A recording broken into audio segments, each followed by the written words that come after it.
had a little YouTube channel about a 5 minute delay, just so we can go ahead and get our people coming in over here. But shout out to you, Black Idaho, Thaddeus, OG. So we got our people starting to roll up in here, man. And y'all can see by the title, we got to talk about John Leguizamo. Once again, black culture, it's time to go ahead and grift and rip it off or whatever and lie about it. So we got John sitting up here doing the usual, what we created and all this other nonsense stuff that we're going to touch up on that. We got to touch up on the young man that got shot up there in Kansas City as well, too, Ralph Yarl. And we got to talk about the NBA, too, because my man E-40, Bay Area legend, season ticket holder, was kicked up out of the game. You know, he got into it with his Karen, got kicked up out of the game. Security ended up escorting him. I read an article from Hip Hop DX, but my man Jalen Rose came and said, you know, basically he felt that from his understanding that E-40 didn't do anything wrong. So we're gonna go ahead and we're gonna cover up on that tonight. Tomorrow night we're gonna have a reparation space for the Juneteenth reparation rally going on in DC on the Juneteenth weekend. So y'all make sure y'all check that out as well too. But yeah, man, we want to cover a number of things tonight as always. I like the spaces where we could cover a couple of topics as well too. Don't mind the spaces where we only cover one topic, but kind of like to have a room where you can go back and forth and flow a little bit as well too. And I'm hoping some of our people will come up here and just share their thoughts and their opinions on it as well too. So yeah, man, like I said, that space last night, boy, I didn't intend to go as long as we went. But, as the conversation kept flowing and whatnot, it was kind of started a little bit early yesterday, 7 o'clock. And before I knew it, it was already 10 o'clock. And then it was 11 o'clock. And then I'm like, look, let me go ahead and get on out of here before we be up in here trying to be up in those 5-6 hours in this space. I know we got a lot of our people that do the long spaces, but I try to keep it to 2-3 hours, at tops. But sometimes we will go over that. But I figure within a couple hours, you should be able to cover everything, every key point that you need to go ahead and cover as well too. So, but yeah, man, this unfortunately we had another shooting, and then we had a mass shooting also in what was that, Alabama, Professor? Yeah, right up the road from me, in a little town called Dadeville, which is actually, about I'd say about a good 25 miles from where I live, and I don't know the whole situation, y'all, because they haven't even told us anything for us who were the shooters or who they think is the suspected shooters. We have no suspects in this case, y'all. So you got people out here that have shot up a party. I think it was 20 people total that they shot.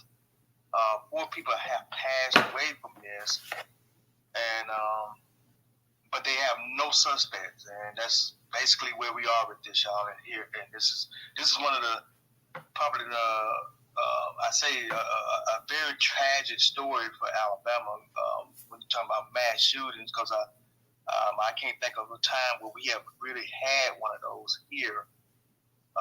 You hear about it all across the country, but I don't think Alabama has really ever been a part of that type of story. And but the interesting thing about this story here, y'all, they have no suspects. I know somebody had to see something, so hopefully, and unfortunately, you had young people that got killed and stuff as well too. So, just another unfortunate, another tragic mass shooting. Prayers go out to everybody's family and those involved. You had some young people that got killed. I believe one brother was getting ready to go off to school, and it's just another unfortunate incident once again.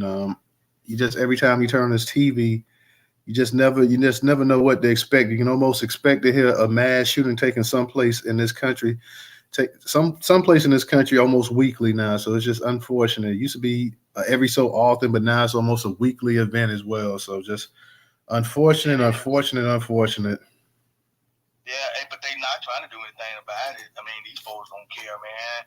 I mean, look at what's happening here in Alabama, and I think maybe in your state, Newstoter, the governors, all these Republican governors have signed those, what they call it, you talk about, yeah. Talk about people can walk around without having almost a permit now and shit. Yeah. You don't have to carry a permit here in Alabama. You can walk around and go get you a gun. You ain't got to worry about no permit here in Alabama. I think it's Florida. What else? Texas, um, Tennessee. I think it's all the Republican states that have signed these bills. Um, so y'all, you about to see some interesting stuff go down in some of these states, man. Because these people walking around with these guns, man. I'm talking about people are loaded up on guns now. Because I'm one of them, by the way. I got mine. Because, man, it's folks out here doing some crazy stuff, so you got to be ready. You know what I'm saying? I've been telling you, black family, be ready. Now, I'm not saying get out here and be crazy with these guns, but I'm saying you have to be ready because we got crazies out here trying to take people out for no reason, like what just happened at this party. So, Yeah, real talk, y'all. And I guess we'll go ahead and we'll start getting into the actual conversation tonight, y'all. Shout out to everybody coming up in the space. People, as they come in, they can go ahead and look at the title and kind of, get caught up on it as well, too. So shout out to everybody coming in. For those coming in, please go ahead and tweet out the space as well, too. And I want to start off what national news on, unfortunately, a horrific incident. You got this old man. He pops this young kid here. So let me go ahead and start off with this. This is from the Atlanta Voice. It's up in the jumbotron. Kansas City teenager Ralph Yarl shot by white homeowner after going to the wrong house to pick up siblings. Unfortunately, white supremacy, no matter what part of the country, it thrives.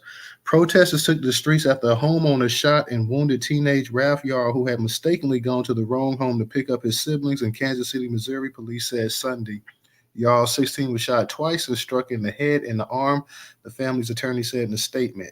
Protesters marched as they chanted justice for Ralph and Black Lives Matter and carried signs reading, "Ringing a doorbell is not a crime and the shooter should do the time." Footage from CNN affiliate KMBC shows officers responded to reports of a shooting on the evening of April 13th and arrived to find a teenager who had been shot by a homeowner outside a residence, according to Kansas City police. The teen was taken to a hospital where he was in stable condition Sunday, police said. Police learned the teenager's parents had asked him to pick up his siblings at an address on 115th Terrace, but he accidentally went to a home on 115th Street where he was shot, according to police. Civil rights attorneys Ashley Merritt and Benjamin Crump have been retained by Yarl and his family. Despite the severity of his injuries and the seriousness of his condition, Ralph is alive and recovering. The attorney said in a statement, the homeowner, who has not been identified, was taken into custody and placed on a 24-hour hold, then released pending further investigation due to the need to obtain a formal statement from the victim and gather additional forensic evidence. City Police Chief Stacey Graves said in a news conference Sunday, under Missouri state law, a person can be held for up to 24 hours for investigation of a felony, at which time they are required to be charged or released, Graves said at the news conference. Attorneys for the wounded youth's family issued a statement demanding swift action from Clay County prosecutors and law enforcement to identify, arrest, and prosecute to the full extent of the law the man responsible for this horrendous and unjustifiable shooting. Asked whether the shooting may have been racially motivated, the police chief said, "The information that we have now, it does not say that it is racially motivated. That's still an active investigation, but as chief of police, I do recognize the racial components of this case." Graves sought to assure the Kansas City community Sunday the police department is committed to bringing justice to this case. "We recognize the frustration this can cause in the entire criminal justice process. The women and men of the Kansas City Police Department are working as expeditiously and thoroughly as we can to ensure the criminal justice process continues to advance as quickly as all involved in our community deserve," Graves said. Kansas City Mayor Quentin Lucas said there will be a thorough investigation and review by the prosecutor's office. "As a parent, I certainly feel that for the mother, the victim, and others in the family. My heart goes out to them," the mayor added. A GoFundMe started by Faith Spoonmore, who identified herself as Yarl's aunt, to help the family raise money for medical expenses, has garnered more than $1,170,000 in donations by Monday morning. Yarl had been looking forward to graduating from high school and visiting West Africa before starting college, where he hopes to major in chemical engineering, his aunt wrote in the fundraiser. The teen is a section leader in a marching band and can often be found with a musical instrument in hand. Spoonmore wrote, most recently, Yarl earned Missouri All-State Band honorable mention for playing the bass clarinet, according to a North Kansas City Schools newsletter in February. Life looks a lot different right now, even though he's doing well physically. He has a long road ahead mentally and emotionally. The trauma that he has to endure and survive is unimaginable. The GoFundMe post reads, shout out to you, DJ. I see that you made it up in the space too. So let me go ahead and give you that co-host invite. I see Ray, you done made it up in here as well too. Shout out to Goddess. Shout out to our people starting to filter in. Yeah, so we saw basically a young man knocks on the wrong door, gets shot. I've heard statements that the man was yelling at him and cursing at him and told him he wouldn't be coming back around here anymore. This is what I heard. I don't know how substantial it is, but I heard that the man was yelling and cursing and saying things about that he can't come here, whatever. And DJ, I don't know if you want to accept it, but I did send you the co-host invite too. So okay, I see you got it. But yeah, the kid, I know a lot of people were saying earlier that he's Liberian and this and that or whatever. Whether he's Liberian or not, he's a young kid, just got shot severely, almost got killed for simply just knocking on the wrong door, trying to pick up his siblings. So he does have good representation that he got Ben Crumpton, so that it's going to be some dollars thrown his family's way. So you can almost pretty much expect that. Now, justice itself, let's see if his family gets justice. And let's also thank the people that have gone ahead and over $1 million they've raised for his for his medical bills and everything else like that. So people are really coming together as a community and they're trying to go ahead and help his family out. I've seen a lot of different posts about this, y'all.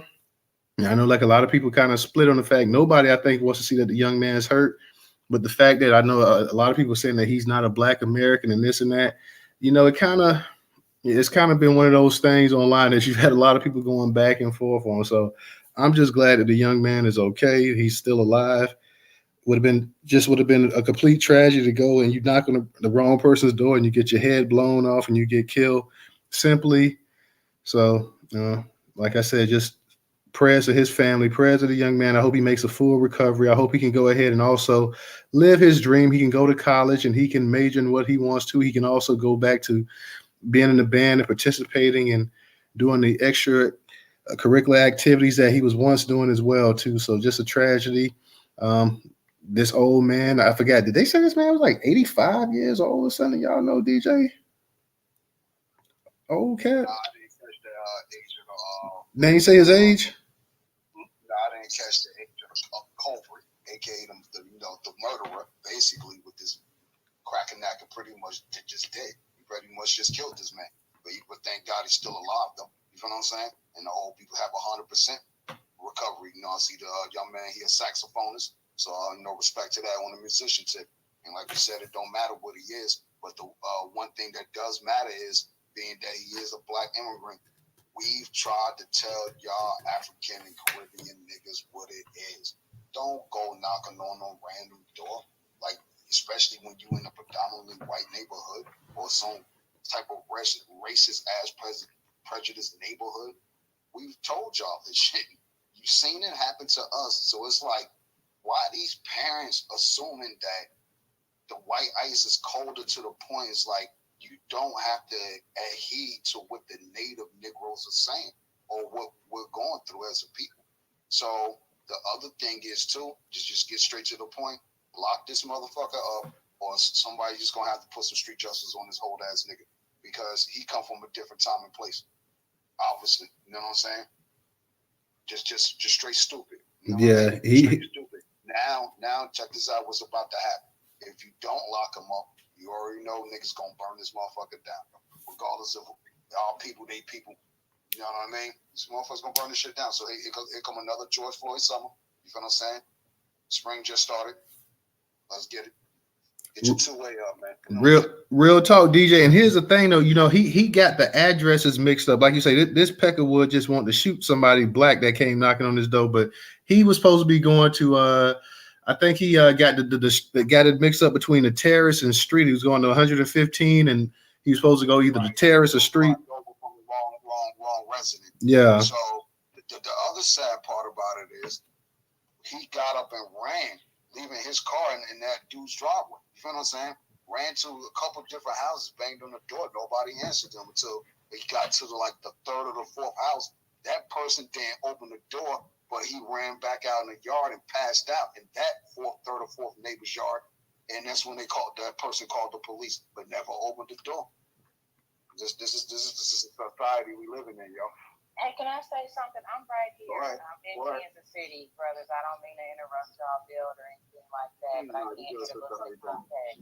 Okay, good.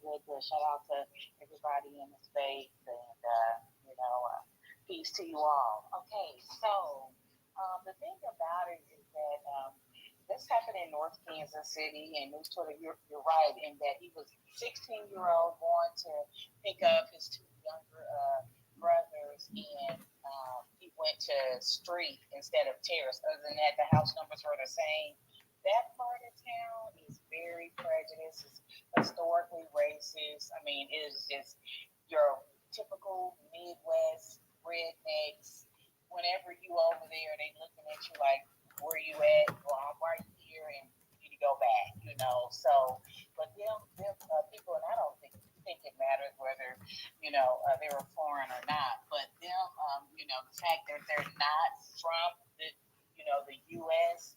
probably, felt like they were moving into a quote-unquote safer neighborhood or something, that maybe the school districts are a little bit better out there, but then this is kind of the trade-off for, moving into those communities where, really you're not wanted. I don't care if they smile in your face or whatever. At the end of the day, they're constantly plotting on your demise. So there's that. Yes, the man that shot him was 85 years old. They did finally just release his name today and bring charges. In the state of Missouri, if you're not, you can only hold a person for 24 hours without charging them, according to the Clay County Police Department.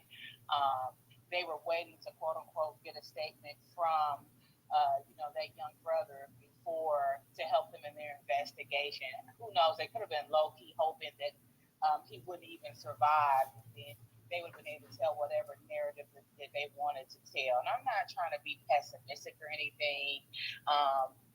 Like you said, Total, yeah, Crump is on the case. There probably will be some kind of bag, maybe even something as some sort of negligence or even some sort of homeowner liability insurance. But I think that somehow, some way, they're going to find a way to end up, letting that old man, murderer, whatever, walk. And another thing too, I guess he had cameras on both sides of his home. They confiscated all of the video, but now they're saying for some reason they can't get it to work. So you can kind of see them already doing that whole white supremacist, I'm white supremacist, I'm white, and I say so play. He's old, he's cranky, he's senile, let that cracker go and, live out his last couple of years in peace. So, we'll see if something happens, some sort of justice for that family. But, I honestly doubt it. But I just want to kind of add that context. Oh, it was 1,000 people out there today, too. A lot of people pulled up. Thank you, sister. Thank you. And I'm glad that you up in that area to kind of give us an insight exactly of the actual just the racial attitude up there in that area as well, too. And let me say this real quick, everybody. Also, if you guys remember Jalen Walker, the brother that got shot 40 some odd times, over 40 some times up there in Ohio, well, no charges will be filed against the police. So I just wanted to go ahead and put that out there. No charges will be filed against those police that shot Jalen Walker up all those times, over 40 some odd times that he got shot. No charges whatsoever will be filed as well, too. And Purple Dog, you made a great statement. Don't be surprised at this man's age. You don't get a sympathy outcry from a lot of people in mainstream America saying, well, he's an old man and he was afraid and he was scared and he didn't know what to do and he wasn't in his right mind frame. Don't be surprised next if you don't hit it. This man's in the early signs of a dementia as well, too, or something like that as well. So nothing at this point in time will actually surprise me. For them to go ahead and find a way to go ahead and sweep this under the rug. I hope the young man family gets justice. The bag is nice. The bag is nice as well, too, but we don't know what kind of not only mental problems this kid may have from being shot the way he was, mental and emotional problems, but physically, we don't know physically if this kid's gonna ever fully recover as well either. So let's just go ahead, and I want to say this as well too. I'm with you, Purple, and DJ, I'm with you as well too. Like, that the brother may be of African descent, Liberian descent, or whatever. That doesn't matter. But I want everybody to also realize that those Black Americans, and I'm sure there was other Black people out there as well, marching for this kid. But we know for a fact that it was mainly Black Americans out there. Say what you want to the diaspora boys and all this other stuff about Black Americans not doing this. Black Americans are coming out there like this is one of their own kids because they look at him like he's one of his own, for the simple fact that Black Americans say that, hey, if you Black, you over here, you're gonna have to fight with us or whatever. So Black Americans not sitting up here saying, well, that's your problem, and we're gonna stay over here, and y'all take care of y'all, and we'll take care of ours, and we got our own tribe and all this other. They went out there, and them Black women, I saw them on the CBS News. Black sister, Black American. I know she's Black American, raising pure D hell out there. So if whenever anybody sit up here and they want to play these diaspora wars and they want to talk about, Black people and the FBA a hate group and Negroes a hate group and the Freedmen's a hate group and this and that, it's a bunch of people that's a chattel of slavery. And I guarantee it's more of them out there than anybody else in the diaspora sitting out here protesting and fighting and leading the fight for this kid that just got gunned down. So I had to go ahead and add that in there as well too. Professor, you got it. Thank you, Newstoter. And what you just said is absolutely 100. You and DJ on the money. Anytime something happens to one of the Black people in the diaspora, and that's whether they African, Caribbean, whatever they are, we still would come out in support of those Black faces because those are still people that are us. Okay, they are us, even though we might not be, I guess you could say, clicking right now in these spaces, or we all on one page or one accord. We still gonna come out there for those Black faces because we have been telling those people, when you come over here, as DJ said earlier, when you come over here, you are going to be looked upon as a Black American. You're gonna be looked upon as the same by white America. Okay, that's how they see you. They're gonna see you as a Black American face. That's it. That's what you are in this country. I don't care if you do tell them you're Nigerian American or you say you Haitian American or you say you Dominican or whatever you want to call yourself.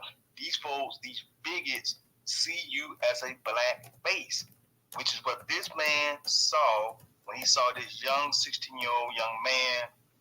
And being that he's Liberian, doesn't make a difference to any of us. We want to see this man get justice and his family get justice.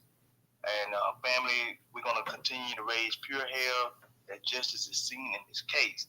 But like Sister Purple Dawn has said, they're going to come up with some kind of way, I'm sure, to try to, maybe get them all or try to not put them in jail, so to speak. I'll land my plane here. Absolutely. Appreciate that, Professor. DJ, go ahead. You got it. Yeah, everybody agree. So with that being said, that this effed up, everybody and their mama should be out there marching because, like you said, Professor, we look at this young man as this our little cuz. That's little bro. That's little nephew right there and shit. Nah, get the strap. Go shoot this old man house up, allegedly. But at the end of the day, niggas ain't even gonna do that shit. Because like you said, niggas gonna have this type sympathy fucking mindset. Because we us as Americans, you gotta remember we've been beat down too. You know what I'm saying? As Negro Americans, the church done beat us down. The drug epidemic done beat us down. We done hopped on each other's back from fucking time to time and shit and beat us down. COINTELPRO shit. So it's like we got like a weak mindset of fucking when it comes to militarization and how to handle ourselves militaristically. You know what I'm saying, Professor? Man, you ain't gonna let no nigga do that shit to your fucking kinfolk. Everybody about to get it. Everybody about to get it, bro. You know what I'm saying?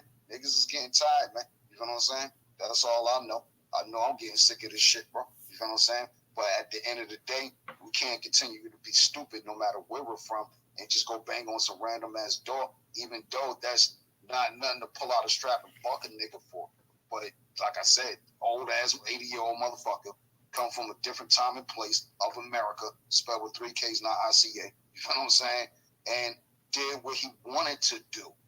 Remember, their slogan is "Don't tread on me," meaning don't come knocking on my house for nothing. I don't care what it is, because look what happened. This is how these people think. It's the Iceman effect, bro. You know what I'm saying? AKA the caveman effect, AKA the whatever you want to call the white supremacy effect. This is what we living in and witnessing in real time and been trying to tell the world for over 500 years. Look, this is what's going on. But again, hopefully now the world is seeing, because you see these Africans getting at the Jim Crow Joe administration, calling Kumala and them out for that LGBTQ crap and all that other stuff, trying to force it on them. Hopefully now that y'all see what blacks over here in America, it's some of the same niggas some of y'all knackers sold over to the cracker knacker. This is how we over here. Let's not forget. So when we get our reparations from them, we still coming for y'all too. It ain't no love lost. It's just what it is. Everybody got paid, bro. Everybody owe me. They owe you. They owe me. So let's team up together and go get our paper. You feel what I'm saying? At the end of the day, to the family, hey, man, fuck all that. Burn that motherfucking nigga house down, bro. You know what I'm saying? Fuck all that, yo. Matter of fact, don't even burn it down. Yeah, don't burn it down. Go and sign that deed over. Go sign that lot of land over. We own that house now, and y'all can haul him off wherever y'all gotta go. You can't even live over here no more. That's how this shit is. We do that shit to each other, but we don't do that shit to these other races when they do it to us. That's the problem, man. You know what I mean? Yeah, real talk, man. I see we got Ray up here. Ray, what's going on?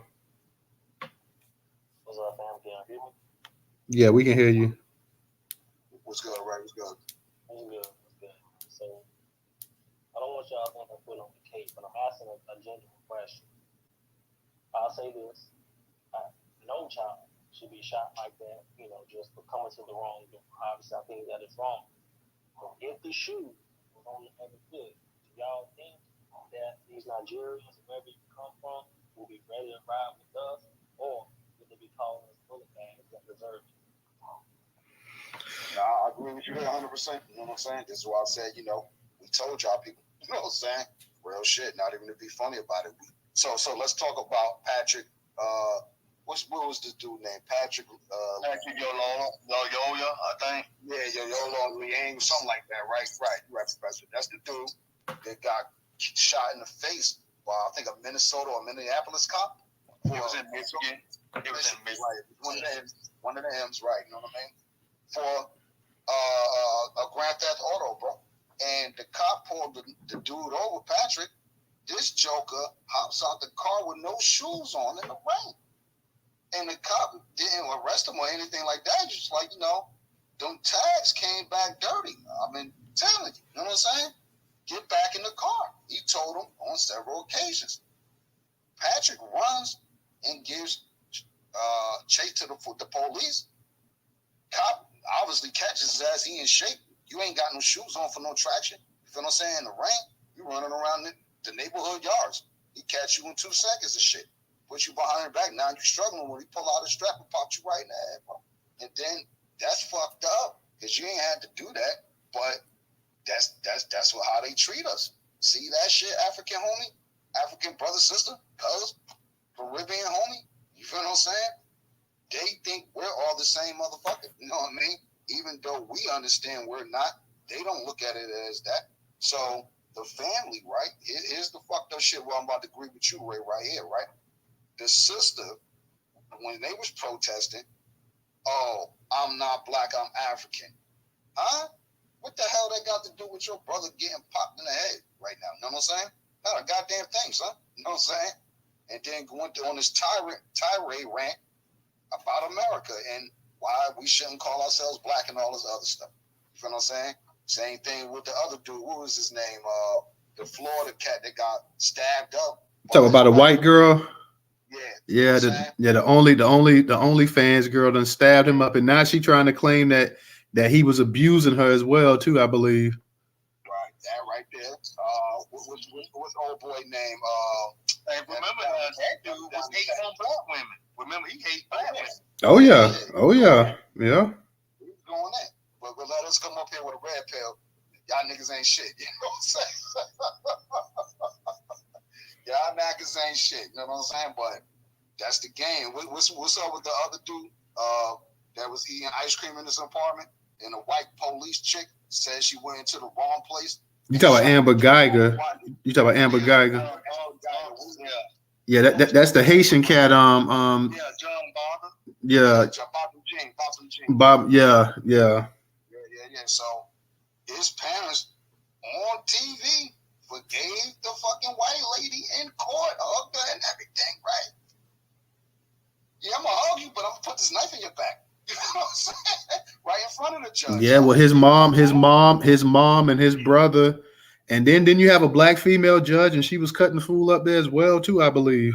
Oh yeah, let's not forget the correction officer lady, the bailiff judge. It was a black woman. She over here brushing Amber's hair, making sure she look all right, you okay, and all this other shit. What? See, this is what I was saying about the indoctrination. Some of us got this weak mindset. It's just like, nah, man. Ain't nothing to talk about, bro. You know what I'm saying? There's nothing to fucking talk about, bro. With the police or with the fucking goddamn culprit. Knock motherfuckers' heads off, man, from moving forward, because that's how I'm moving forward. You know what I mean? Hope y'all do the same, but go ahead, Ray. You got it, Ray. No, I was just going to say, because, even as you're in the States, everyone's like, hey, we need to go, burn this down, we need to riot, we need to protest, we need to do this and that, But that's the thing is, like I said again, the shoes on my foot, they wouldn't have our back. And at some point, do we have to say, hey, it's enough, you need to go ahead and hold this down on your own? I mean, are we fucked up for that? Because then again, like I said, that's a child. Like I said, I got a son. That would happen to my son. They would have to wait on protests. Daddy would have been outside his house. We would have to kill both of us. But I'm military. When I was military, I might just think a little bit different. Like, I really don't care. But I'll leave it right now. I don't want to say too much. I know it's in space. But you make a good point, Ray, and in terms of the actual, because whenever you have somebody get killed in this country and it's black, no matter whether it's a black American descendant of a child of slavery, or it's a black person that that has foreign ancestry, black Americans are going to always stand up. They're going to always look at it, and that's just the way we are as a people. We're going to look at it as this is still a part of our family that's been attacked or whatever. So they look at it that way now. In terms of the people online and some of these social media sites, that some of the discussions we have, you have to be real. The greater population of Black America really still does not think like that. Even though you got black people in your family and they'll tell you straight up, like, yeah, we know that a lot of Black Caribbean people don't really like Black Americans, and we know a lot of Africans don't like them. Still, when something like this happens, it's something that they consider as a unifying type thing as well. So even though they know that a lot of these people have certain resentment towards Black Americans, they still look at it as, hey, it's still us against them type mentality. So you're right. No, I don't think that you would get a lot of Black immigrant populations that would sit up there if it was a Black American and they got gunned down. Because when you look at it, how many of these when you do see these marches and stuff, and you see a lot of these protests take place, how many times do you actually see Black immigrants like leading the charge? How many times do you actually see Black immigrants, unless it's directly affecting them, unless it's directly affecting the Haitian community or this community, that community? How many of them do you actually see that say, hey, you know what? When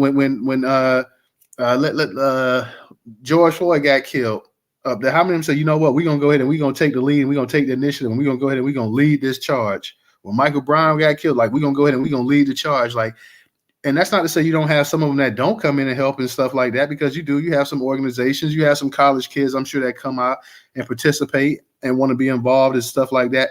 But it's never to the participation level that Black Americans got. Now, I know you'll have someone say, well, it's not as many of us as it is of you, but that don't stop you at the same time saying that, hey, Nigerians make more money than Black Americans, or you're more educated, or you're more this, you're more that. So whenever it's time to pat yourself on the back about what you're doing that you feel that's greater than Black Americans, you don't have an issue saying that, hey, we make more money than you, we're more educated than you, we're more this, we're more that, or whatever. But when it's time to go ahead and actually lead these movements or lead these protests or stand up against actual blatant racism or white supremacy, then a lot of times, a lot of these are actual Black immigrant cousins and stuff, they're not coming to the actual fight. They're sitting there kind of waiting to see, okay, let's see what the Black Americans do. Are they going to organize? And if they organize, we may go ahead and help them out or whatever. Now, when you did have A lot of those Haitians at the Texas border, what last year, trying to get into the country, and you had the people on horseback treating them all kind of different ways and stuff like that.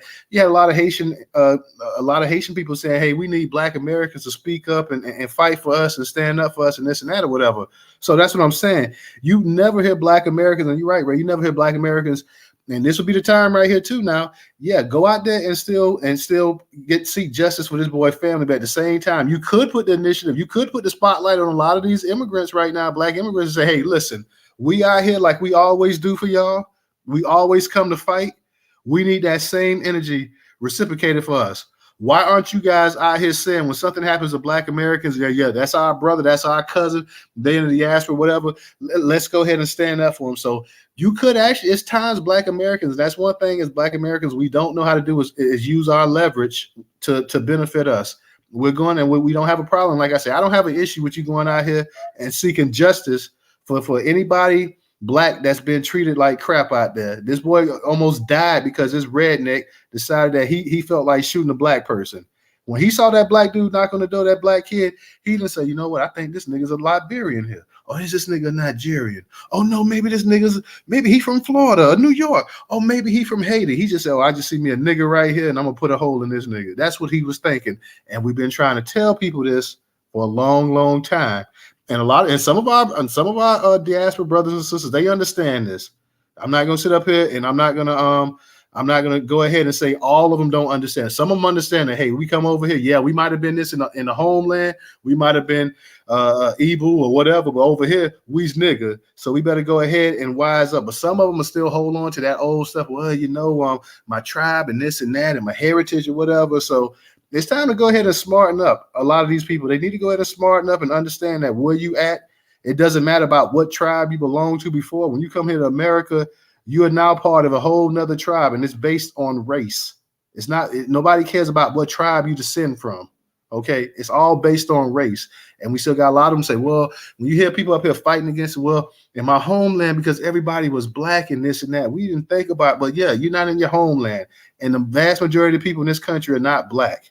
Okay, it's an outliner. You are not the actual majority that makes up this country. So when you're told by people who actually built this country, people who actually died for making this country, people who've seen more pain than anybody else in this country put together, when they trying to give you advice and they're trying to school you, you need to go ahead, man, and shut the hell on up and listen and go ahead and follow through. You got it, DJ.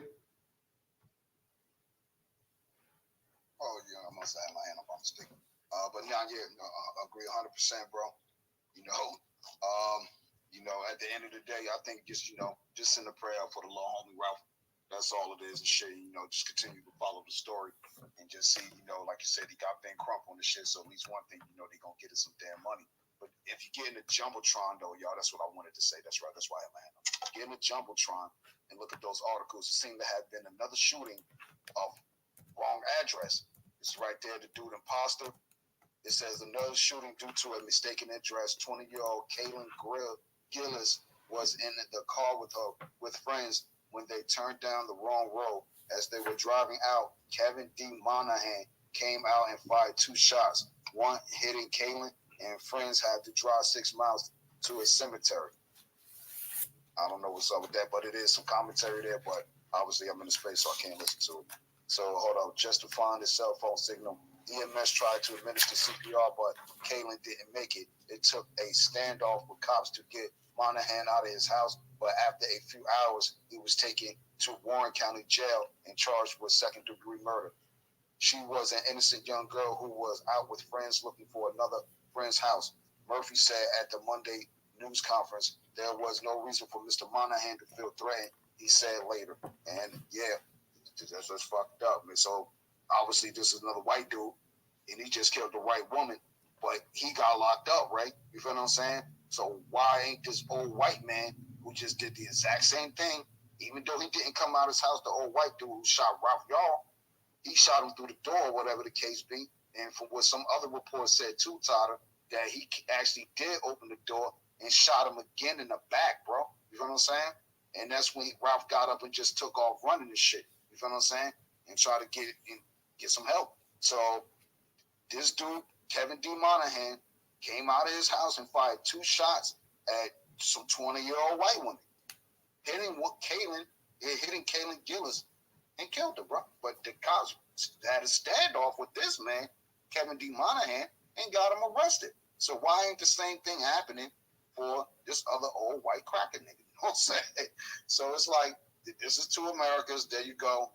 We on our own in the story, man. Reparations2023.com. Reparations2023.com. There you go. Well, DJ, you just said it, bro. It's two different Americas, y'all.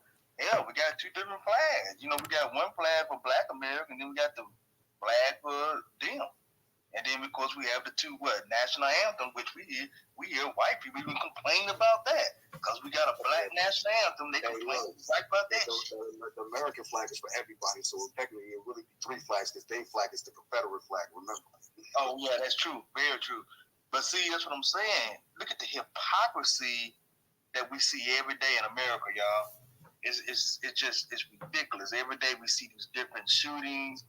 We see these different stories of how one group is treated versus the other group. You got another group is taken into custody without any type of problems or getting killed. You'll see a black suspect shot in the back. See, this is what our system is. Now, I don't know about anybody else, but at times I know, and this is just me saying this for myself. I can't speak for everybody, but I know as a Black American, Foundation of Black American, ADOS, or whatever you want to call yourself. At times, I'm almost at the point where I say, man, let me just get me some tickets, like some plane tickets, and get my passport, which I have that, and just get the hell about this motherfucker. Hey, look, that's another reason why passport bros exist. It ain't just about finding a woman to date. You know what I'm saying? Exactly, man. You don't think black men is tired of seeing us get gunned down in the street, ladies? Be out of here. Be out of here, man. Yeah, exactly. You know? Now, this is my mindset at times because I see how all this shit is around here. But at the same time, my other mindset says, because I know what my mom will want me to do, my mom will want me to stay put and fight to the end. See, that's the other side of it. See, so your mind, we don't flee, we multiply. No. Say it again. We don't flee, we multiply. No, exactly. So we just got to keep it up, Black American family. We got to push each other to get through all of this shit that's going on in this country. And so I just say we got to stick it out, everybody. And our black family that's on the other end of it, in the black diaspora, you know, whether you from African nations or the Caribbean or wherever you're from, we need to unify. Because if we unify, we can get a lot more done. Facts on that too. Real talk on that. Real talk. And I'm gonna go ahead. I'm gonna let you go ahead and get this because I want to touch up on this thing that John Leguizamo, the actor's also been talking about. Once again, I guess he's got a book, he's got a movie or something. He's got something out, and now anytime it's time to promote something, we got to go ahead and start hearing people just saying stupid stuff. And this cat's been on a roller coaster ride, saying a bunch of dumb stuff about history, revising history, excluding black people out of their history, putting his people into history. So we got to definitely go ahead and cover this up as well too. And Professor, real quick, I'm gonna kick it to you, Ray, but I want to say this right here. I feel you that sometimes the things get to the point up in this country, you say, well, man, damn, I need to just go someplace where I can go ahead and get away from this or whatever. But the only thing is that these people, white supremacy is global, like they own the entire world. So no matter where you go, like the great Joe Louis said, you can run, but you can't hide. Like no matter where you go at, they still gonna have a strong arm on whatever place or whatever continent, whatever country, whatever city you think that you can go to. They still end up more than likely got control of it or running it or whatever. So that's the only issue with that part there. You got it, Ray. Very true. Very true. You got it, Ray. I was gonna say this real quick, Professor. Even if you wanted to, brother, where could you run? We're gonna go to Africa. If you go down trying to get over here. At the end of the day, if you're over here, you surround them with people that are actually going to fight. I mean, if we just don't be real, Africans are the majority in their own land. You're letting the white folks that are a minority running. So, gonna do what's good to democracy. So I don't know about y'all. I'm gonna stay here. Second point I was gonna make was and I'm sorry for getting into this space late, but the child that was shot, wasn't he shot through the door? Yeah. So if he was shot through the door, then he opened it up and then shot him again. How could he at any time try to claim self-defense? Because obviously he saw the child.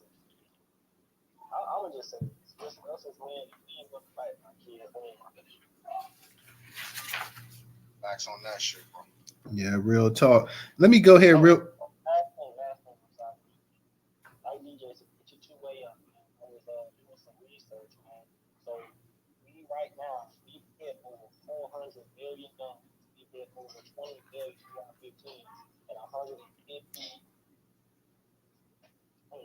Basically, it's a shit ton of guns and ammo and stuff, man. But the average American, right now, white American has, hold on, it said 423 million guns. So 1.2 per person, and over 8.1 billion rounds now. They just got 8.1 billion rounds now in stockpile. So that would mean roughly people sitting on like 5,000-6,000 rounds. So if you ain't got your two-way up, you go ahead and get on. I'm not telling you, I'm not telling anybody to hurt nobody. I'm just saying, rather be safe than sorry. Sorry, Now that you just said 100, because I've been telling everybody these spaces, get that 2A up, keep everything legal, and go and buy as many guns as you can. Because I know I've been stockpiling, because I don't know what these crazy vets out here are going to do, but I know I need to be prepared. That's what I'm saying, Black family. 150 million magazines. The average magazine is on AR-15 rounds, 30 rounds. So y'all do that. And let me say this. Men, we got to lead the way and make sure that we have these women prepared. Make sure that they are 2A ready. Take your ladies, your sisters, nieces. Take these ladies out to these gun ranges, and let's get them out there and let them start shooting. Hey, y'all, I've been working with my niece. I've been working with my niece on shooting, and I'm telling you, man, she loves it, man. She been like, yeah, I'm ready. she all down with it, you know what I'm saying? Take these women to these gun ranges and let's get them ready. Because, see, I'm telling you, these folks coming after the women, too. They don't mind shooting at the women. They don't mind hitting them. We've been seeing videos of them knocking black women out the way. They don't mind. And hell, they tackling black women like they men. Shit, we see it. So that's what I'm saying. The women got to be ready. Just like got punched in Target, bro. Don't forget that they just got punched in Target. Karen something, I can't think of her last name, but yeah, the white dude sucker punched her. You know what I'm saying? So did. That's right. The sister that got knocked out at Target. I'm telling you, man. And every time we look in different videos, we see sisters getting knocked out by some damn old ass white man, or even some young one. But we see old white men attacking black women in parking lots and shit. See, that's what I'm talking about. So sisters, take them self-defense classes and getting ready for some target shooting. I've been doing it with my niece. Also, I've been practicing with my daughter too. See, my daughter, she's not really. She kind of says she don't really want to be down with the gun. She's scared of the gun. But I told her that we're gonna do it because I want her to be ready in case something go down where I can't be there, or the man in her life can't be there, whatever the case may be. See, I just say, women, you got to be ready, okay? All right, real quick, I'm gonna go ahead and rate. A couple people on the DM was saying that you really muffled on the Twitter space. So if it's any way that when you talk, can you go ahead and I know you may have your earphones on, but if it's any way that you can kind of speak on it, because a couple DMs hit me up saying that you're pretty muffled and real low on the actual Twitter space. So if there's any way that you can turn it up a little bit next time you talk, go ahead and try to do that. Absolutely, bro. Like I said, I'm sorry, I'm trying to multitask. I'm back in school, so I'm trying to do the school thing. Listen to y'all. So I understand. I know you're trying. I'll get my AirPod out next time. Yeah. Actually, Ray, that was something I've been meaning to tell you for a while, to always go back and listen to the spaces we've done over the last year. But most of the time, you're low 24/7. So you know, I have to get that iPhone 55,000, man, to get that sound system. Well, he really been low the past couple months. Before, when we used to do the Twitter Spaces, he wasn't low, but it started really getting low after probably last couple months or so. So, real quick though, this is better, right? Y'all can hear me. Yeah, we can hear you way better. Yeah. It's because I have it in my AirPods, man. I'm trying to multitask. Kids got to go to school and stuff. So that's what it is. I got my AirPods in, man. Well, no, it had the iPhone 10 grand the whole time, son.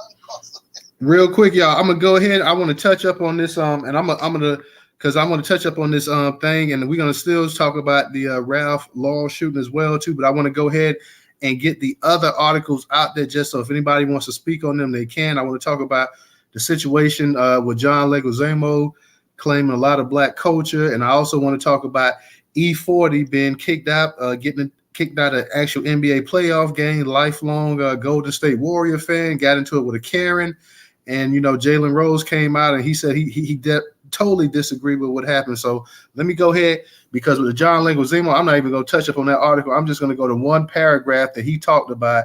And DJ, I know it's a couple things that you can actually mention that he's also been saying as well too. But let me catch this real quick with E-40. This is from Hip Hop DX, curator Newstoter.com platform. It's titled, it's up in the Jumbotron, E-40 ready to throw hands as he's kicked out of Warriors Kings game.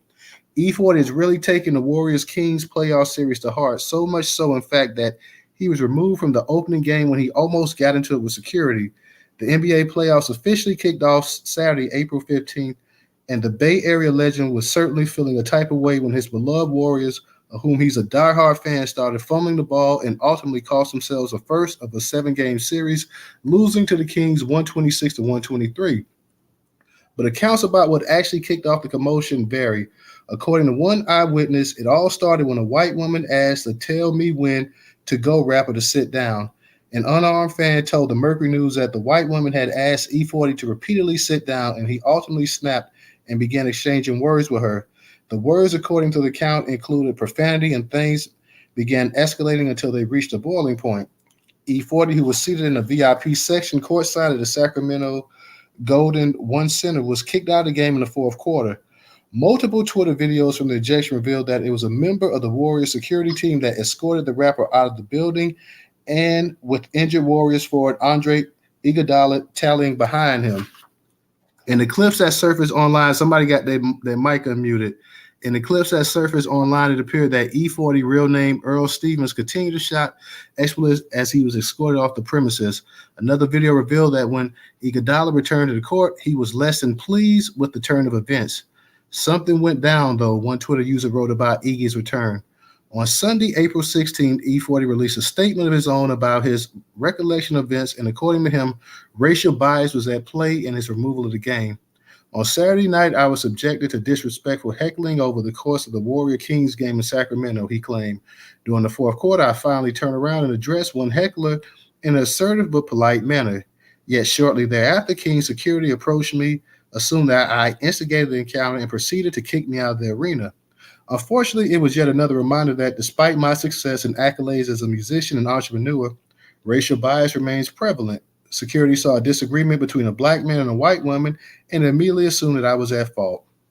E-40 continued, I've attended countless NBA games throughout my lifetime and have always prided myself in professionalism, so this experience has been jarring.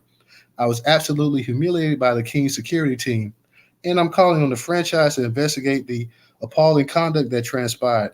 I am truly grateful for my friends and supporters who have reached out to express their concern and disappointment regarding this disheartening circumstances, and I hope those involved are held accountable for their behavior.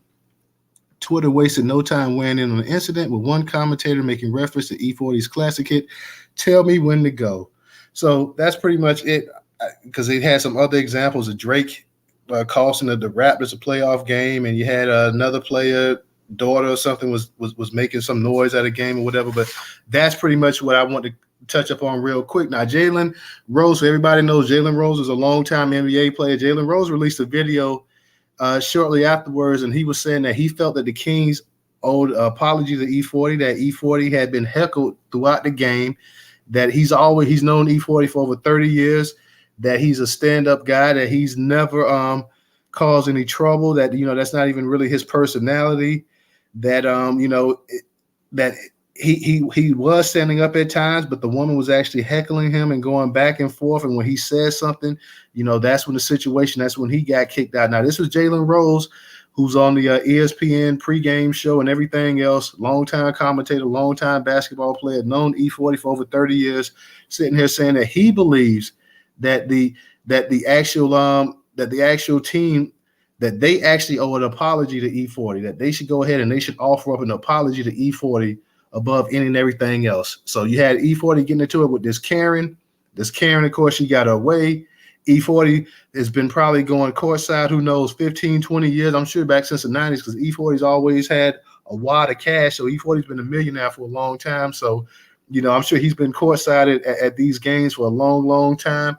You never heard of any instances where E-40 got, ruled or got out of the way with anybody like that. So the fact that, after coming to games for 20 some odd years, I'm sure being a season ticket holder, and all of a sudden out of clear blue sky, he's getting kicked out of a game because they talk about he's been rude and this and that or whatever, I may have to call BS on that one right there. If E-40 got kicked out, they could at least kick the woman out as well too, but they didn't do that. They decided to go ahead and put him out. Real quick, I want to speak on this John Leguizamo thing. This is from it's titled John Leguizamo on Exploring Latin History with MSNBC. Leguizamo does America, and basically I want to highlight this last paragraph, in this article. And this is his words. He says, the thing about Latin history that I find out is that we were the first slaves in the Americas, but we then died because we were too rebellious. So we were replaced, unfortunately and terribly so, by the African Americans. Also that we were lynched and that Jim Crow laws were against us too. Obviously, we didn't have the same oppression as Black people. I'm not comparing it, but we had participation in that oppression. It's crazy how I didn't know about the oppression of Latin people. I didn't realize that we had always been here. All that was fascinating to me. Now, let me go ahead and say this real quick. We have to also remember that Latin, Hispanic, or whatever you want to say, are a mixed race people. So, no, you were not always here. You had Latin people are mixed with white, they mixed with Native American, Indian, and then mixed with Black people as well, too. So, no, you were not always here. And no, you were not the first slaves as well either. If he would have said that Indians or Native Americans were the first slaves, I could have went ahead and I could have agreed with that to a certain degree. But no, you were not the first slaves because you're a mixed people. You did not actually exist until actually white folks came over here and you mixed with them and you mixed with the Black people, be it the indigenous Black people or Black people that came off of those slave ships. So no, you were not always here. Secondly, Jim Crow was specifically for Black people. Let's cut the crap. You did not see one water fountain said white and Latin. You didn't see one water fountain or one bathroom that said white and Latin. So let's stop the crap right here. You had Latin people back in the 50s and 40s and stuff that went to school with white kids and stuff like that as well too. A lot of Latin, a lot of Hispanic people put white on their actual on their identifications. That's why on a lot of these things you see, are you a Black Hispanic or are you a white Hispanic? So no, that's not it. He was also going on to say that Latin people were the oldest ethnic group in America. Again, nonsense. That's totally impossible. So what are we talking about? You cannot be the oldest. How are you going to be the oldest when you did not even exist when this land started getting colonized? You are the byproduct of mixing. I'm not saying that to be nasty, anything like that, but I'm just saying it to be real. You're the byproduct. Hey, hold on, Newstoter. You might be wrong, bro. Remember, the La Cucaracha has been here for centuries. Folks has been crawling on this earth for a long time. So you actually have a point. Yep. No, I'm not trying to diss him, Professor. So no, I'm not trying to diss him, but I'm just being real here. You got a mixed race of people sitting up here saying that you're the oldest ethnic group. And that's impossible. It's the same way you have Irish people sitting up here talking about they were the first slaves in America. Well, no, the hell you wasn't. When did America officially become an actual country? In 1780 something? I know in 1776 they declared that, hey, yeah, that we're United States of America, but they had not beaten Great Britain. But they became an actual country in 1780 something. So let's get this straight. When you became a country, when the United States actually became a country, there's only one group of people in this country that was slaves. And that's black people. That's not the Irish. That's not Latinos or Hispanics. That's not the Chinese. That's no other group. So go ahead and take this malarkey and go ahead and tell that to a child. Don't tell that to a grown man. Don't tell that to a grown woman. Go sit up here and tell that to one of these kids in your family. Grown people don't want to hear this. All of a sudden, we get all of these people. He also talked about the contributions that they made in hip hop. Of course, we done heard that 1,000,005 times. So all of this stuff that black people accomplished, you sitting up here and saying this. You were not the first slaves in America. Like I say, and the fact that you sitting up here and talking about that you died and that you were too rebellious. No, my friend. I'll give you a case in point of what happened. They had Indians as slaves, but the Indian spirit and their will was broken, and they couldn't take it because their way of life. They couldn't take the actual physical and turmoil that they were being put into, the torment that they had to deal with all the time. So they found a group of people that could take anything, that no matter how bad you treated them, you couldn't destroy these people. Those people that I'm talking about are called black people. Those are the people that could withstand anything and still be standing. So no, you did not. You were not the ones that because you were too rebellious and you died out. Now, horse shit. You would not. That's not you that you're talking about. There was one group of people that could take it all and did take it all, and they still here to this day. So let's just knock the nonsense off. And I see we got a couple hands up. We got some new speakers. We got and I'll be honest, y'all. As I was speaking, I kind of lost track. I know. Mr. Engaging had his hand up first, and I believe it was Volvo, and then I believe it was Leon as well too. But real quick, Yeah, Leon just came up. yeah, I saw. I know Leon was last, but real quick. I think it's Mr. Engaging first, though. Yes, Mr. Engaging, and then it's Volvo, and then it's Leon. But real quick, y'all, up in the Jumbotron, we had one person subscribe to the YouTube channel yesterday.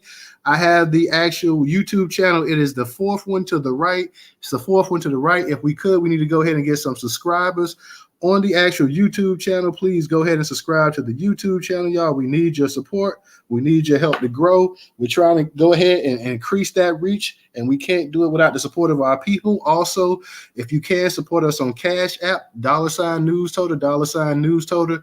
Newstoter is the largest Black-owned, Black American news media curation platform today in America. Once again, that is $Newstoter, $Newstoter. We definitely need anybody that can support us. If you got $1, and I say that all the time, and I don't say that to be facetious, I don't say that to be jokingly. If you got $1 that you can contribute, that you can donate, it is greatly appreciated. I will say that one more time, $Newstoter. If you do not have a Cash App, we have a Venmo and PayPal up in the Jumbotron. Mr. Engaging, go ahead and unmute your mic. How you doing tonight? I'm doing good, player. I'm gonna start off with E-40 first, back it up to John, and then I might touch on Ralph. But I definitely want to shoot my shot at Mr. E-40. First things first. This is why we don't put our stock in entertainers. This is why we shouldn't put our stock in entertainers. That's how I should start off. I don't know what this brother's track record is about reparations. I don't know what this brother's track record is when it comes to racial discrimination. So when I hear these type of conversations, I'm personally like, brother, where you at for the reparation discussion? Brother, where you at for the police discrimination situation? Brother, you up here with the sports. Where were you at? Why would you not push the narrative when they were talking about this when they were talking about the injustice that was going on and they needed the support from the NBA and et cetera, et cetera. So nah, I ain't supporting that brother E-40 at all. I'm not co-signing it. Me personally, just off of observation, I got to see what his paperwork is like. I got to see what this brother's track record is like, because me personally, I've never seen him talk about. It's the same thing with the Freaknik situation. And what I mean is that this guy's making money off of degenerate behavior, right? Hypothetically.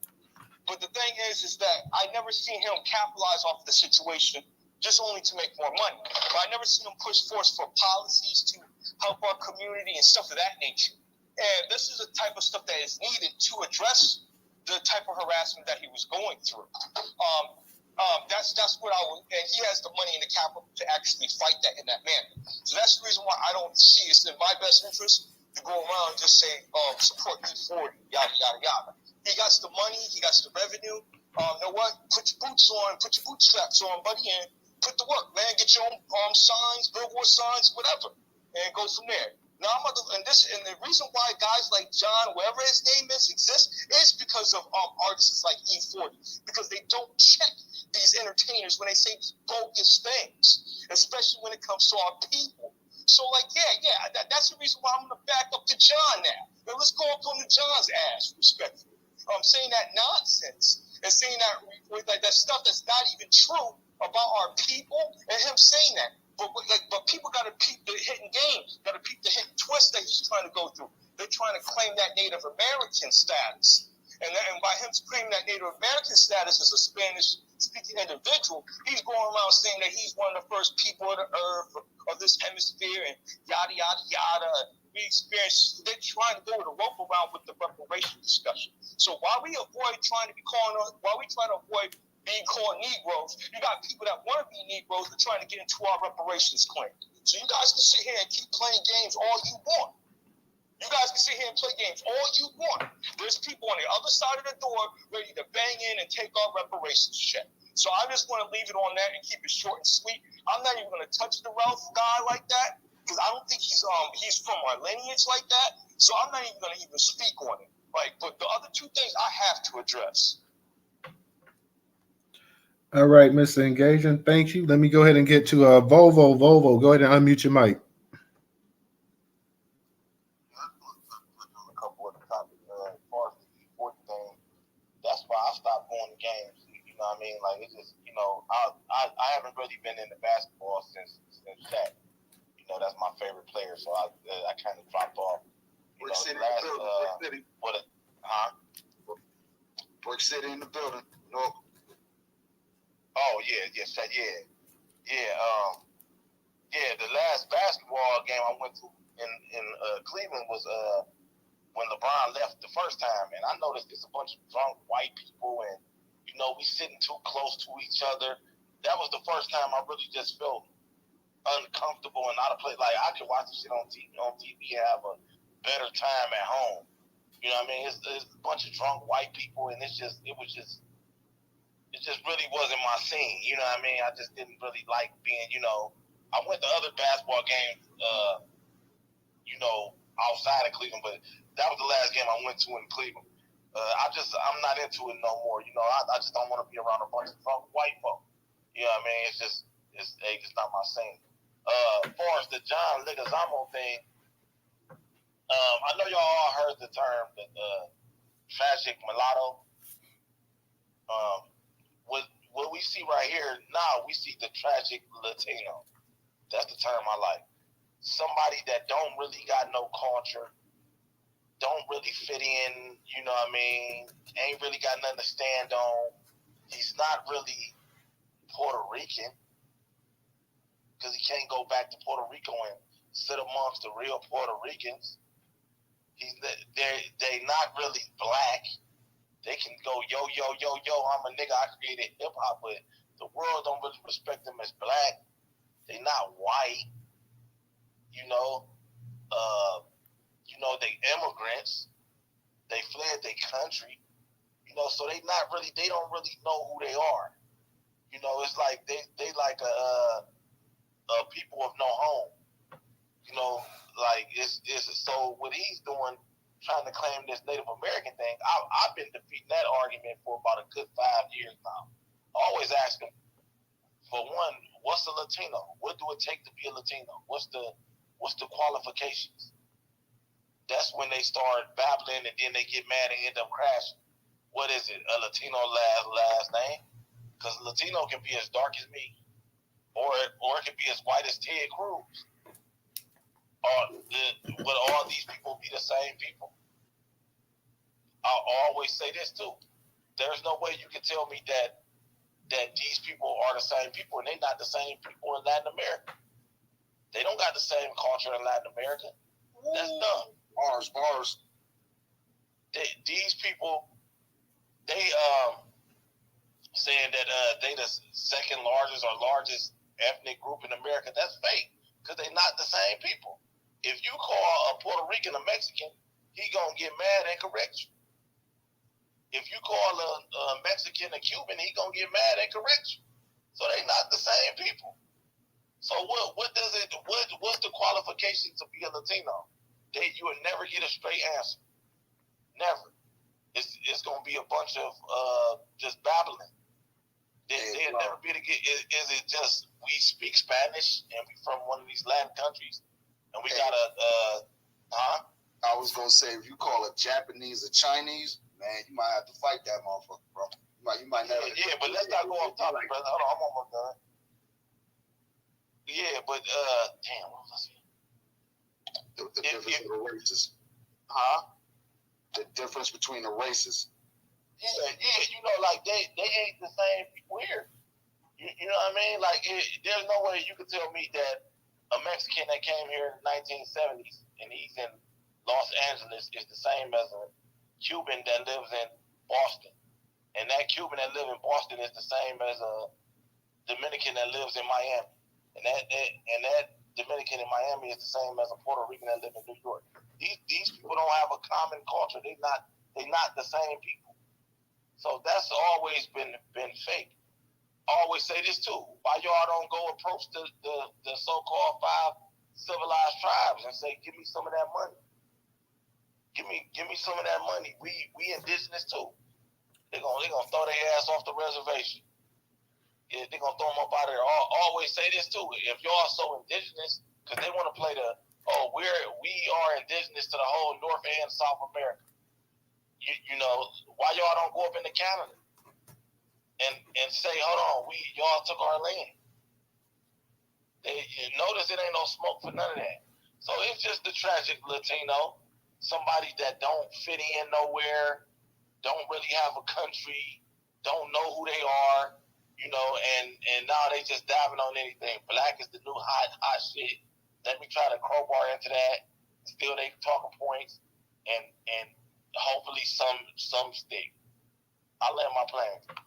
Appreciate that, Volvo. Let me say real quick too, because I know Mr. Engaging you were saying, but and I'm gonna get to our next speakers is Leon, Fred, American, and then you again, Mr. Engaging. I know you were saying about E-40, you know, in terms of him not doing anything, or you haven't heard anything about him doing anything for reparations. And that's true. I don't know what his political stances are. I don't know exactly what he contributes to grassroots organizations, anything like that. I do know one thing for certain, though, even if he's not doing anything, if a man is sitting up at a game and he's paid his money, you know, you just can't kick somebody out of there because, you know, this Karen is going off and she's tripping out. She's having an episode and, you know, she gets checked. And all of a sudden, you know, we going to go ahead and we assume that, okay, well, the black dude had to start it or whatever, and we're going to go ahead and we're going to get him out of here and this and that or whatever. So I don't know exactly what went down, you know, what went down with her, what went down in the situation. From what Jalen Rose was saying, I guess somebody may have told him or whatever. You know, E-40's never really had any situations, any problems at these games. You spend a lot of money at these games. So to go ahead and get kicked out, you know, I kind of have a problem with that or whatever. And like I say, not knowing exactly what he's contributing in terms of grassroots or organization, this or that or whatever, you know, that's his business. At the same time, if you pay for a service and then you're going ahead and you're getting gypped and you're getting treated like trash out there simply because, you know, people don't like the way that you're standing up for yourself, because this woman here is the ultimate protected class in all of America. She's the crown jewel of America. She's Miss Darling. She's Miss Princess. And she's sitting up here running off at the mouth, and you tell her to go to hell. And next thing you know, security is swarming on you and getting you up out of here like you done made a threat to the president of the United States. And yeah, I have a real problem with that personally. I got a real situation. I got a real issue with that, you know. So they, at the very least, they should go ahead and refund this brother his money back for that ticket. If they're going to go ahead and they're going to uphold that or whatever, and this other woman, and she's allowed to come to the arena and this and that or whatever, go ahead and give him back the thousands of dollars, because I'm sure he paid a nice little piece of change for those courtside seats. So go ahead, refund his money back, or give him a huge discount on any tickets, and he may not want to come back to any games after that. So that's just my real quick. Hold on. because I'm going to step away for 1 second, but I just had to say that. But I want to go ahead and I want to set the order of the room because DJ, hold it down while I leave. We got Leon, we got Fred, we got American, and then we got a new speaker, Buffy. So I'm going to let Buffy get in here because you already spoke, Mr. Engagement, and then you after her. So go ahead, DJ, and hold it down, and I'll be right back. Go ahead, handle business, bro. Go ahead, Leon. What's good, my dude? It's going good, man. This is another hot topic night. What up, Leon? How you doing, Mr. Professor? What's going on, my brother? Shoot, man, I've been wondering where you been, man. I haven't seen you. So low, trying to get some things done, but I've been just. There was a couple topics a couple nights ago. I was in, but I wasn't really felt like speaking. I was just listening. Sometimes, man, it's paid to listen, just didn't talk all the time. But this Leguizamo thing got me under my skin. This damn cosplaying Colombian. Because if you look up his thing, he is Colombian, cosplaying Puerto Rican, and he's been doing that for a very, very long Facts on that. So with that being said, hey, can I get a show of hands? Who actually seen that John Leguizamo fake comedy documentary? It actually came out years ago, but obviously, we're starting to see it now, most of us. But everything that we're saying in here now about him, I was going there because I watched the whole thing. Lies.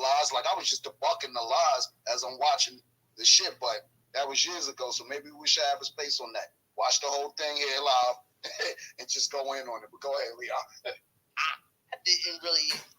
I'm like, where the hell he come from? But see, it's funny. I actually remember him. I'm gonna tell my age now. I remember him. He was starting off as a comedian. I remember this mother hubber had his own show right after In Living Color went off the air. He had the John Leguizamo show, and he had all his peoples on there. And I think Rosie Perez was executive producing it and all that. And I think he even had Keenan executive producer too. But it didn't last long. I think it only lasted like a season.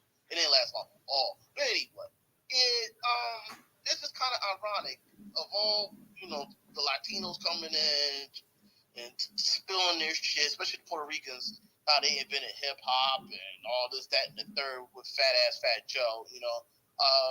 It's kind of funny that John's late to the bus. Like we were talking about this shit almost last year. Where the hell was he at then? So this makes me wonder, especially you've been doing all this shit on MSNBC, so we already know, who's paying John Leguizamo to start running all this bullshit campaign. So I would just say it's probably the Democrats with him, probably AOC's hooking him up with some funding. Come on now, let's keep it a buck here. So he's just being stupid out the mouth. I wouldn't be surprised next year to see Rosie Perez or J-Lo or any of them other New Yorker or Puerto Ricans be talking ill out the mouth, about Black Americans. Because it seems like this is like a trend to them now, So, yeah, all that nonsense he was talking, man, not only he's late to the bus, it already been debunked. So it's kind of like he's just pretty much just being a repeater. But we already know, we already got our facts lined up. So anything he's saying ain't shit. Ain't nobody taking him seriously. Because there was actually a Twitter post, and he was crying, "Oh, come help me out." Yeah, because he was getting ran down big time. And he's still getting run down. So once this campaign is over, and it's going to fall short, thanks, shout outs to George Soros, yet again, you failed. John will go back in a high, and you won't hear shit from him. Maybe you might see a movie from him, like co-star or some shit, or being that that Puerto Rican or Latino token. You know what I'm saying? In a movie. I'll just keep it a buck. So you won't hear nothing from him no more. The rest of the topics, E-40. Damn, I didn't even know he was still relevant. But anyway, and then Ralph Yarl. Only thing I got to say is, man, to my sisters and brothers out here, if y'all lost, if y'all really need to knock on somebody's door, don't do it. If you have your phone, just hit the goddamn SOS button if you have the iPhone. They'll hook you up with the 911. Get your help there if you need it.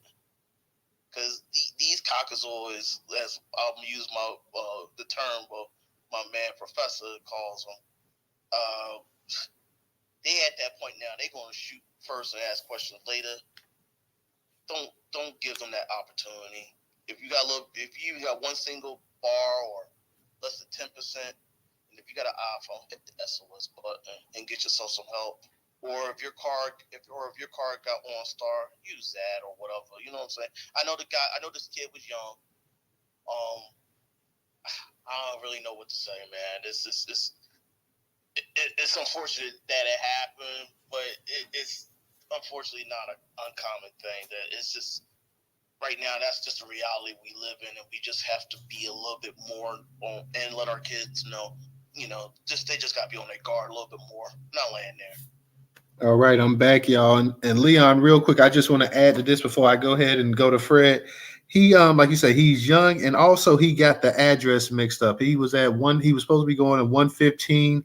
I don't know if it was street or terrace, and he got it mixed up. So he didn't deliberately knock on somebody's door that, trying to get help, anything like that. He actually thought he had the address, and he come to find out that, hey, I got the wrong address here. So, it was just one of those mistakes. Unfortunately, and the young brother got shot. The young kid got shot. So it was just one of those things like that. He wasn't knocking like, hey, let me try to get some help, or let me try to find, or let me try to see if this might be. He thought he had the correct address, and unfortunately, he didn't have the correct address.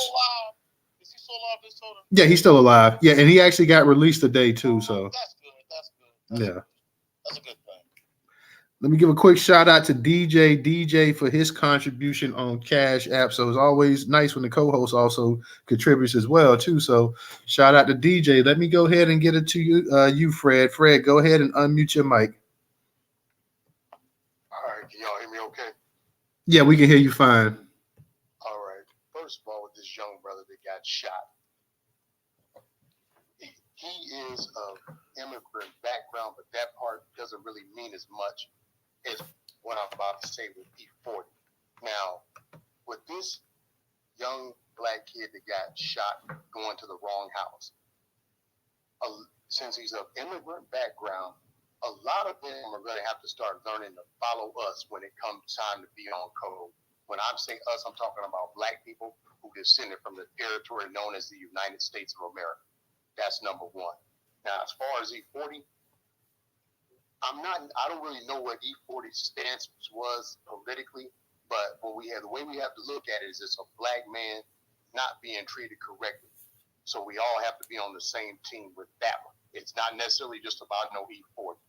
Now, this John Leguizamo dude, when he's saying Hispanic, he knows very well that sometimes Hispanics can be black. So not only is he trying to, it's kind of a two-way insult, because number one, he's trying to dip in on reparations that's owed specifically to the blacks, basically known as freedmen or FBAs, Native Black Americans, however you want to classify it. He knows that, but then also on the other hand, don't be slicked out by this. He's also trying to relieve these other groups of their responsibility and what they should be compensating us as well. Now I'll lay it mute. All right. Thank you, Fred. Appreciate that. Let me go ahead and get to Buffy. Buffy, go ahead and unmute your mic. Hi, Newstoter. Thank you so much for allowing me to speak in your space. I just wanted to briefly touch on each of your topics. As far as the young man that got shot, I believe there's something very sinister happening in Missouri. Missouri has the most hate groups in any other state in the country. Yes, Missouri. This is the same Missouri that allowed a cop to terrorize a black community for over 20 years. He was finally arrested because Rock Nation wrote an open letter to the Wall Street Journal and asked them, so y'all gonna just let this man do this to our people in so many words? That's what the letter said. And then a week later or so, the feds arrested him. This is the same police department who downplayed the fact that there was a serial killer killing Black women. They said that this was not true until one of the women escaped.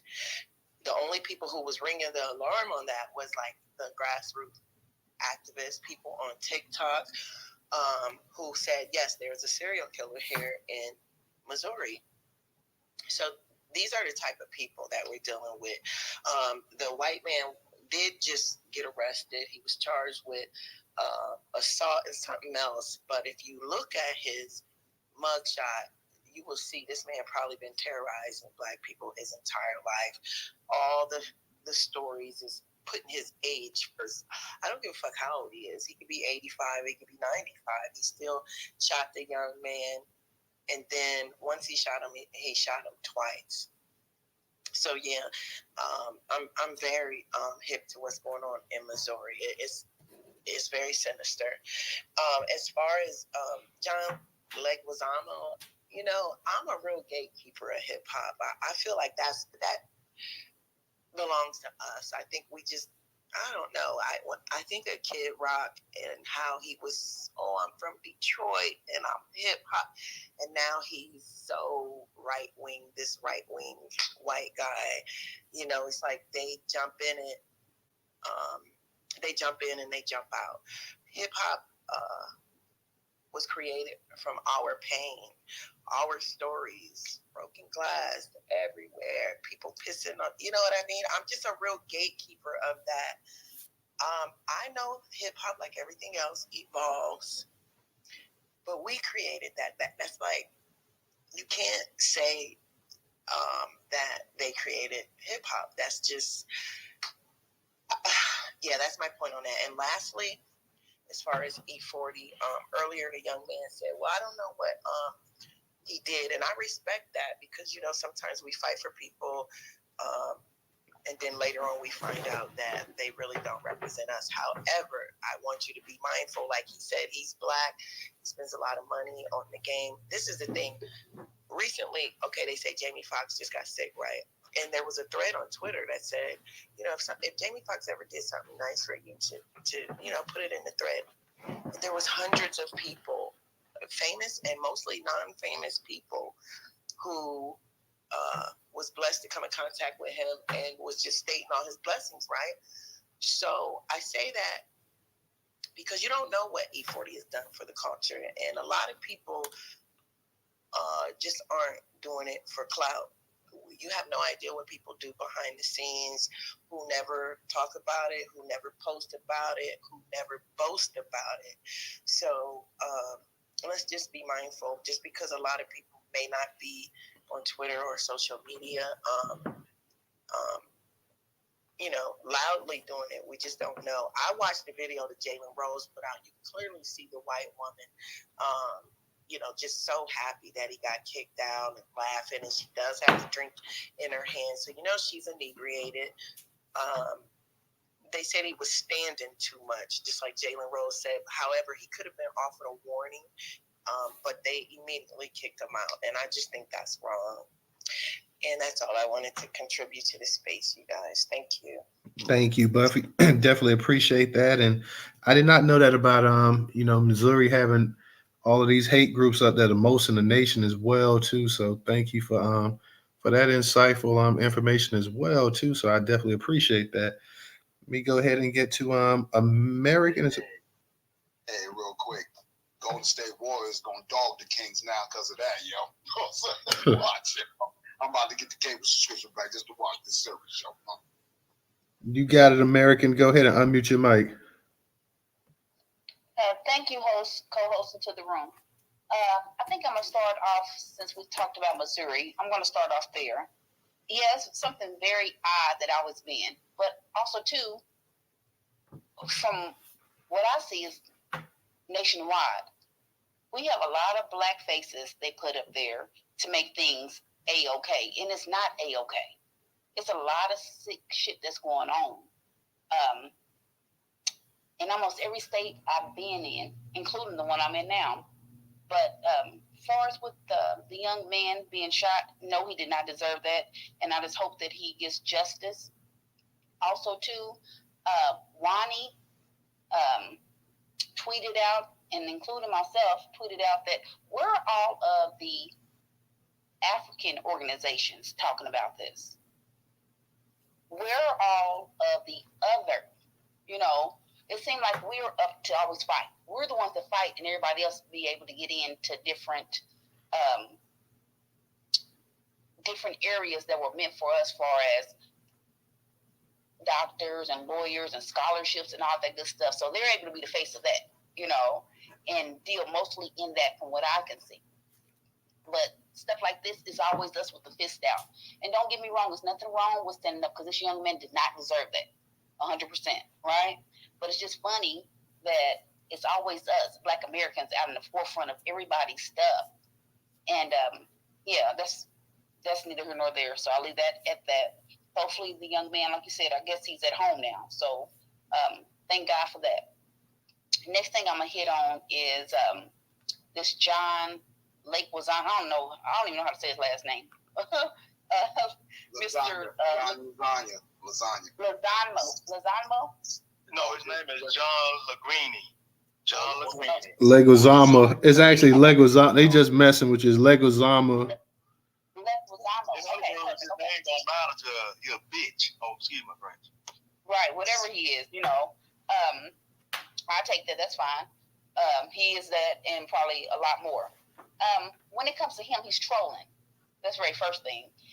Everybody understand us standing up, doing what we're doing now, but also too, we are pushing out the lies that has been told about not only hip hop culture, which is Black.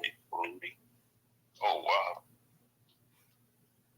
We're pushing out all the lies that has been told about not only hip hop, but our culture, period. And a lot of people have made money off of us. There are people here, Puerto Ricans included, and everybody else that are overseas right now, claiming that they are the foundation, y'all. That's what we don't understand as well. Saying that they were the ones that started this. They were the ones that, right now we got something coming out right now of some Puerto Rican guy that's trying to do a documentary right now as we speak about hip hop to push their own narrative, right? We do know that the Hispanics participated, and that's fine, but you did not create, and it is what it is. So with that being said, not only that, we have reparations, not only reparations, other things too. Now that it seems like Black Americans are the first to do shit, right? And everybody else want to roll with it too. So when I say, hold on, no, I'm not playing this no more. I'm gonna need my money, and also too, I need to start talking. You need to make sure that we are able to tell our story and not you. Now you're seeing every other group come out asking for the same plus ours. And I'm gonna leave that at that with that young man, John. And I think he knows what's up, and I'm glad that we're getting on him. Last but not least is E-40. I have never had I have never had a problem with E-40 at all. I never seen him really degrade us as a people, right? Never degraded us. I mean, as a Black woman, I have never felt degraded by him at all. Never. I felt like it was genuine love. He's always been genuine, right? What went down, I don't appreciate, but also too, I'm looking at it in another way as well. He's about to come out with some wine, and I'm gonna buy some. I'm not gonna lie, I am gonna buy some. But that white lady's probably drinking some of his wine. Let me say this too. Business is business. You don't know if that's a partner. We don't. Let me say there's levels to this stuff. Yeah, and I'm just saying, whether you like to hear it or not, there's levels to this. Shout out to Brother National over here. There's levels to this shit, man. Let's go. Okay, cool. Okay, good. Shout out to him. Okay, but anyway, he has levels to this stuff, and you never know. Not saying that it was propaganda, but he is coming out. I think yesterday or today or something. I'm not for sure. Let me say that he is coming out with it, but I'm gonna support him anyway because. To me, I have never seen him do anything out loud, but I never also too seen him disrespect us and do anything to make me feel a certain way out loud. And even if he did, I still rock with him on my own. I think that individually, I can rock with who I want to rock with, but as a whole, I do understand. So with that being said, I do, I did kind of say, okay, hold up. His drink is coming out, but I'm going to support. So that's just my views and my thoughts, and everybody has the right to have them. So thank you. I'm dropping down. All right, thank you, sister. I will say this right here. He does already have a brand of liquor and wine out and stuff like that. So I think E-40 is an avid Golden State fan, and I know a lot of people do stuff for promotion and business and stuff like that. But I definitely don't think this brother wanted to get kicked out of a playoff game, and he's a diehard Golden State fan. So he wasn't trying in the fourth quarter of a tight ball game. I just don't think this brother was trying to get kicked out of a game, and you could tell by the whole interaction that, he was pissed about that. So just my 2 cents. I don't think he was intentionally trying to get thrown out of the game. I think he was genuinely upset about that as well, too. So E-40, he's from the old school. This brother was selling CDs and selling tapes out of his car back in the day to get a distribution deal and everything else like that. So he knows how to market. He knows how to promote. He's not going to go that extra mile like that. He's already, rich. He's already got money. He did things his way as well too. So respect to that brother and his hustle. He's always been a tremendous grinder when it came to, trying to get his art form out there, his artwork and everything else like that. So I got to go ahead and give the homie his due in terms of, his ability to market himself as well too. So I don't think that was part of it. I think he was genuinely pissed off and genuinely upset. And I think he does want an apology from how things was handled. I think Jalen Rose also, came out and said it as well too. Like, hey, I've been knowing this cat for 30 years, and all the time in 30 years, attending all these games and hanging out with him, you ain't never seen E-40 get sideways like that. And all of a sudden, he gets sideways, and like they say, the Karen, she was sitting up here, she was drunk, she was drinking. And I'm sure she was going in saying all kind of things as well, too. And she got checked. And a lot of times they don't want to see a Karen get checked. So she got a little feelings hurt. Security came. I guess they wanted to make sure it wasn't going to escalate. And they went ahead and they kicked 40 up out the game. And I think that's pretty much really all it was about, truthfully. So just my 2 cents. I wasn't there, but just from what I saw, whatever, So let me go ahead and get to Mr. Engaging. Go ahead and unmute your mic. Hey, what's up, family? I posted up in the Jumbotron a question to E-40. Where was E-40 at for when Spike Lee had kind of a similar situation? I didn't hear him advocate. They're both on the same kind of tax bracket. They're kind of doing a similar type of thing, going to the ball parks or whatever. And he got ejected as well. So I didn't hear E-40 or any of the other celebrities kind of stepping up for Spike Lee. I don't know the specifics, but I do remember him getting ejected. That was another thing. There was another incident where there was what's that, Russell Westbrook? I don't even pay attention to basketball like that, but I remember incidents on the ball court where Russell Shout out to the Clippers, man. They got that game 1, yo. Let's go.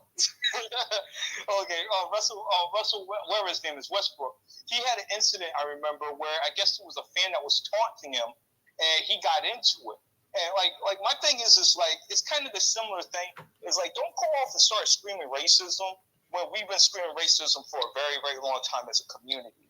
I find it very kind of disingenuous because the individual had a issue at a venue that's not even black owned, Joe. Not even a black owned venue. And what do you expect? I think people these guys have enough money to create the dreams and stuff that they want to. They choose not to. They want to live in the dream of the dominant society. So, you know what? Roll with those punches. Roll with them punches. So, that's just my take on it. Because, I have to push back on you lightly about that Newstoter. About, where was he at for Spike Lee? Where was he at for Russell Westbrook? Where was he at for all these other similar incidents? And then I could be able to say, you know what? I could support this, or I could see that, you know what? He's advocating for us in a meaningful way to empower our community. You get what I'm going at? Well, I get what you're saying to a certain degree, but at the same time, where was Spike Lee at when Charles Oakley, the former Knicks great player, got kicked out of Madison Square Garden for a team that he played with? In the playoffs too. Let's go. Knicks. You got to look at it that way. And my thing here is misengaging is this right here. All I'm saying is that I don't know E-40's political, his political background or whatever, how he feels and stuff like that. Only thing I can say as a black man, and if you're spending your hard-earned money and you're someplace that you spent your money with, unless you're breaking the law or you're just being totally, just having totally disorderly conduct someplace, you shouldn't be getting kicked out of there. Like I say now, I don't know exactly what the Spike Lee situation. Spike Lee pays a lot of money and stuff like that, and Spike Lee got kicked out. So both of these guys you're talking about, I'm sure Spike Lee done spent probably, if you look at the time Spike Lee's been going to these Knicks games, it wouldn't surprise me one bit if Spike Lee done spent 6-7 figures on some of these courtside seats and stuff like that. At Madison Square Garden, too, the most popular arena in the country, one of the most popular arenas maybe in the entire world. So I wouldn't be totally surprised if Spike Lee hadn't spent upwards of $500,000 going to these games over the years. I don't know. Hey, family, I will say this, y'all. We don't know what these black sports athletes or celebrities are doing behind the scene, as Americans said. We have to be cognizant of that. We don't know what people are doing behind closed doors. So let's just make sure we understand that behind closed doors, people could be doing all kinds of wonderful things for the black community, and they don't necessarily put it out there for everybody to see. To do great things, you don't have to put it out there. Shit, you can go behind closed doors and be doing all kinds of wonderful things for the community. And but then again, y'all, as you know, in America, when black people are doing positive things, they ain't gonna talk about it anyway. Remember, the media that is controlled in this country is owned by the caucasoids. See, if we really want to know about great things that black Americans are doing, that would be who? BET, which we still don't own yet. We trying to get that back. New black media. It's a new black media, family. It's a new black media. No disrespect. That's how I listen to. Newstoter. Well, we're trying to get BET back too. We're trying to get that back. That belongs to us. BET belongs to the black American family because we know that was something that we pretty much all grew up on. I know I did. And still to this day, man, I miss listening to that dude, Donnie Simpson and what was the show called? Video Soul. Remember that? Video Soul.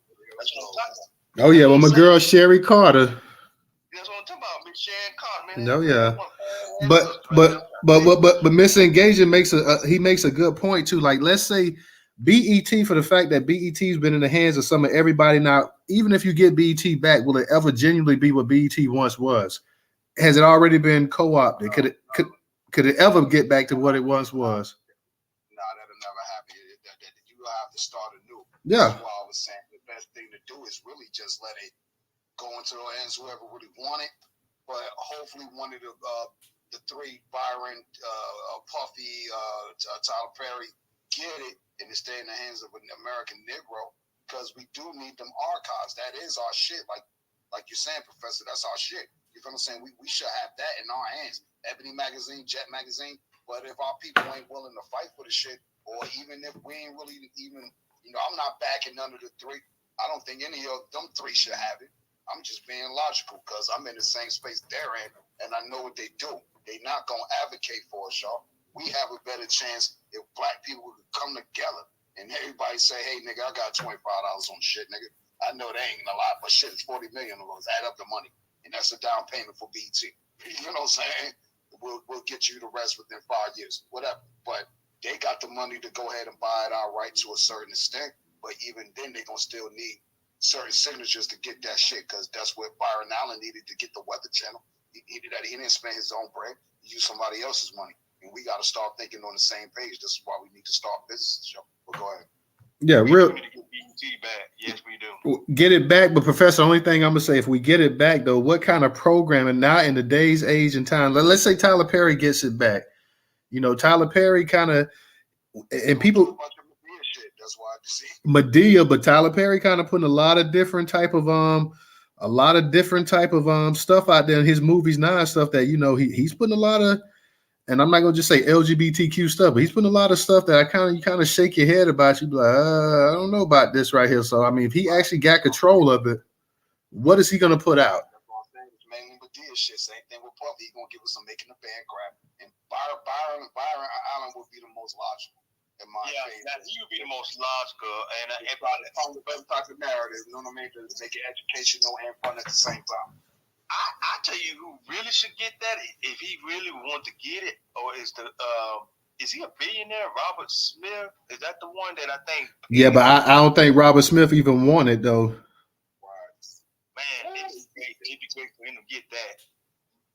Okay, real. Man, y'all over here watching basketball, as a matter of fact. So make sure y'all root for the goddamn Philadelphia 76ers. We need Brooklyn to lose. Don't forget what they did to our brother Kyrie Irving, Joe Tassi. He was a Japanese, whatever you is, you know what I mean? And it was your doing that got the whole Hebrew Israelite, from Hebrews to Negroes thing wild up. When the actual so-called Jews people, the small hats, didn't even care about what Kyrie said. See what I'm saying? So we got to make sure this Japanese man never win a title as long as he's the owner of the Brooklyn Nets. Let's go. Let's go Philly. You know what I mean? Okay, real quick, guys, we got probably about 70 people up in the space too. So we're looking for anybody, like I say, on Cash App that wants to donate the Newstoter. If you got just $1, Cash App, $Newstoter, $Newstoter. So we're trying to go ahead and raise funds to keep the actual ship afloat. So if you guys can donate or contribute even $1 to the night's program, it would be greatly appreciated. Let me go ahead and repeat that one more time.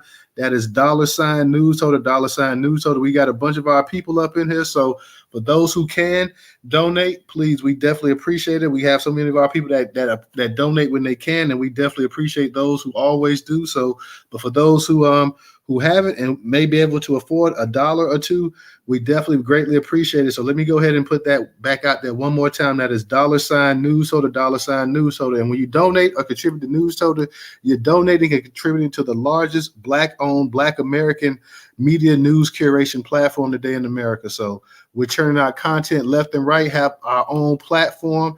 Visit newstoter.com daily to stay up to date on 24/7 hour breaking Black news, Black culture, Black entertainment, Black celebrity news, Black culture, Black lifestyle. So when you're contributing, when you're donating a Newstoter, this is what you're supporting: other Black-owned businesses, other Black-owned bloggers, other Black-owned news sites, and everything else too. So we definitely greatly appreciate it. Shout out to you, Mr. Engaging. I see you just made a contribution on Cash App as well too. So definitely appreciate that. So once again, that is $Newstoter, $Newstoter, the largest Black-owned, Black American news media curation platform today.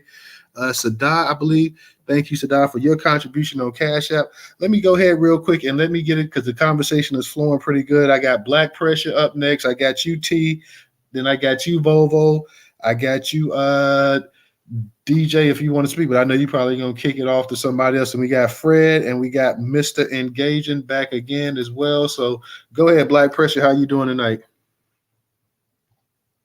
What's up, Black fam?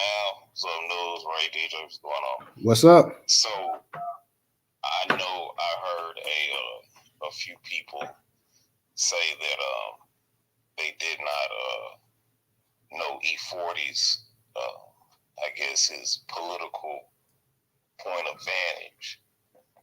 E-40 is a bleeding heart liberal and the nigga is a coon. So he outright said that Black people have no business criticizing Obama, and that every time he heard Black people criticizing Obama, he wanted to squab with him. So I'm from South Texas. I don't say squabble. We say squab. He wanted to squab with him. Also, too, he outright recognizes that the wrong the 49ers did to Colin Kaepernick, he's actually spoken about that openly. Nigga don't miss a game. So guess what? You know what I say to him getting kicked out of that basketball game, nigga? Boo fucking who? So I'm sorry you might not like it, but that's what it is. E-40, once again, is a bleeding heart liberal. He's democratic no matter what, no matter how we get treated. And the brother's smart, like News alluded to. I'm an E-40 fan. As far as a rapper, I'm older, so I'm more of the Captain Save a Hole and Sprinkle Me $1 million spot. I'm a fan of that E-40 right there. Hurricane. Like I said. Hurricane. That too. I'm sorry, I forgot that. I'm a fan of that E-40. One Love. You know, like I say, that E-40. But yeah, dude has some serious issues as far as when he, he's screaming racism and wants to play black and not play black and wants to ride the fence. So, but I'll land my plane on this. Let me give a shout out real quick to my girl, Miss Tata. I see you down at the bottom, Tata. So thank you, sister. Always appreciate it. Hey, I didn't like I said, I didn't know, like I say, Black Pressure. I didn't know his actual political views as well too. That's why I say, I don't know his political views. I was looking more just for the standpoint that hey, you got a black man that bought a ticket that's sitting up there, whatever. If he's not bothering somebody, I'll be damned. Like, I don't know if you should be kicking him out or whatever. So, but thank you for going ahead and sharing his actual political views as well, too. And you said that even after Colin Kaepernick, you had to protest, he was still now. This is a brother who definitely has his means right here. He's a straight grind and whatnot. He was still supporting the actual San Francisco 49ers even after Kaepernick, pretty much got banned and boycotted from the NFL because that's exactly what they did to Kaepernick. Wrote a rap song for the team. You can go listen to He that. wrote a rap song for him. Yeah. Holy shit. When they got good after Kaepernick, he wrote a rap song for him. Nah, he ain't supposed to be writing no goddamn rap song for him. Pardon my French that night. Nah, we ain't writing no rap song for no San Francisco 49ers now. They was the first one to really go ahead and give Kaepernick they ass to kiss as well, too. So nah, I ain't feeling that one, E. Straight up. Like you say, I used to listen to some of E-40 old music. I wouldn't say I was a huge fan, but I respected his hustle and I thought he had a unique type flow and stuff like that as well, too. So, but nah, I can't really rock with that one on that end right there. But appreciate that, brother, as always. Let me go ahead and kick it to T. T, go ahead and unmute your mic.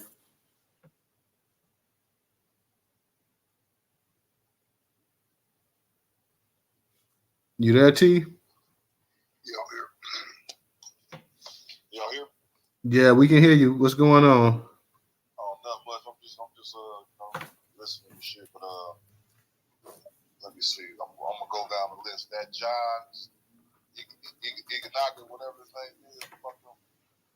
No, that was a slow process of the infiltration and immigration of the motherfuckers coming here. That was this all planned. See, they know that they couldn't have done it what they're doing now socially to us 40, I'll say 50, damn near 60 years ago. They know they couldn't have done it, even though there was a lot of stuff going on with the marches and all that shit. They know they couldn't have infiltrated us. And like you would never hear Mexicans say, "Oh, I started Motown." You know what I mean? Oh, I started doo-wop. They couldn't do that because when black folks were together. But now you can say they started hip hop and doing all this other stuff because half these niggas out here is a product of the dope era. Let's be real. A lot of us lost our strength because of us not wanting to say nothing to the neighborhood dope dealer. You know what I mean? We didn't want to check nobody. We let it go haywire, and that created the rap era. It created that. So we've been infiltrated socially, so they can do that now.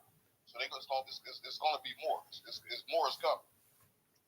Mexicans coming over here 10,000 a day, damn near 20 years, and by us letting our youth die off, we losing more than what we're producing.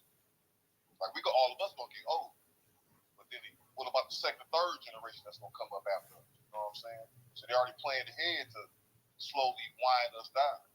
So they're gonna do more and more of that. They're gonna keep on saying that they started this because we're not producing kids who will say no, you started. We producing people who are going along with trends and not holding on to our own culture that we developed within this system. You know what I'm saying? So that's more of it's gonna happen unless black folks actually decide to stand up and be like, we need to check all this rough, ignorant shit that's going on in the communities. Can't be scared of little John, a little boo boo, and all that shit. You know what I'm saying? We march when the white man kill it. It's murders every day in these damn hoods, in these cities, in these states. You know what I'm saying? So we don't even make up enough uproar with our own people killing each other. So that's how they're able to infiltrate us. We're gonna have more of this Yarl Leguizamo thing going on, no matter what we do.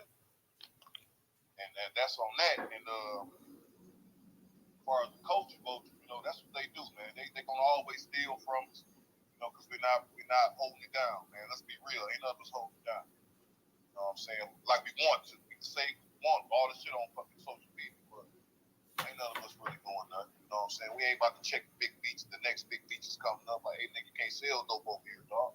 You're gonna burn your house down. You sell dope. You don't have that in us no more. And you will never see the black folks 60 years ago going through what we're doing today. Think about it. If we had social media 60 years ago, if the white folks weren't killing them black folks 60 years ago, it'd be different today. I mean, if y'all follow, the mentality today is not what the black folks had 60 years ago. And they were way stronger than us. They were way more unified. We're the watered down versions of oppression in America. You know what I'm saying? Because we feel like we deserve something. Then when we get it, we don't want to fight for it. Hold on. We let any infiltration come in, water it down, like we're doing now. Like I said, we're young, we're old. I'm 47. I know some of y'all 40, some of y'all 30. Think about 20, 30 years when the kids today be at our age tomorrow. That's what they're planning for. They're planning for the future. They're about to wipe us out. Like real talk. So, and as far as that E-40 thing, I mean, shit happens, I wouldn't even pay attention to it. That nigga's a millionaire. Hey, we ain't got shit. Ain't nobody ain't none of us got it popping like that in the real world. So that's that rap TV shit. Fuck that nigga. That's what I lay in my plane. All right, appreciate that. I'm gonna say this right here about the and I know you're saying about the dope dealers with John Leguizamo and how that's the reason that they've been able to infiltrate. But I'm gonna have to go ahead and push back a little bit. Pretty much people already know that black people already invite anybody in, and they've been in, and it ain't just since the drug epidemic been starting either. Black folks have been letting people in. That's how you got Elvis Presley, and that's how you got Jerry Lee Lewis, and that's how you got people to come in and take over jazz and take over blues and take over everything else, because black people go ahead and they leave the front door open and they let everybody come to the table and get a plate just as big as them. So the black people didn't check the whole thing with the drug situation as well too, but in some neighborhoods they did check it, but it just wasn't enough. But they didn't check it the way maybe they should have. But I think that that goes beyond. You've been having black people for generations going ahead and inviting people into the actual house, and then when the people take over, they sitting up with their hands up in there like, what happened? I don't know what happened. How did y'all get control of this or whatever? So that's a situation. It's the same way that they know that, hey, if we come into these niggas' neighborhood and we put a stove up, they're going to come and they're going to support us. So they already know that's in the black DNA. They know that black people will go ahead and support other people before they support their own too often. So I don't think that it's just a drug situation thing either, because black people during the time when you had Motown, you had the British invasion over there. And a lot of black folks act like they had never seen a black Brit before, and they started kissing the Rolling Stone ass and whatnot. Not to take away from the Rolling Stone, because the Rolling Stones did have talent. You had some Europeans, you had some British people that had a lot of talent and stuff like that as well too. But they emulated the Motown sound. They emulated Stack Records. They emulated all of this soul music that black people, James Brown and everybody else was doing. So once they go ahead and emulate and take it over, the same with Eminem. Eminem came in. All of a sudden, I can remember in the 90s, you had black people. Oh, Eminem, whoever, when they used to make the comparison with him and Tiger Woods, like whoever thought one day that the best golfer in the world would be black and the best rapper would be white. And I'm like, hold on, you trying to say Eminem is the best rapper in the world? Yeah, he the best rapper in the world. Yeah, that white boy raw. That white boy number one. Ain't nobody better than that white boy. Y'all just hating on that white boy because he white. So this is something that's in black folks here. This is in black folks. This is Eminem is a shock jock and trash. This is something that black folks. This is something that black folks have that's innately in them.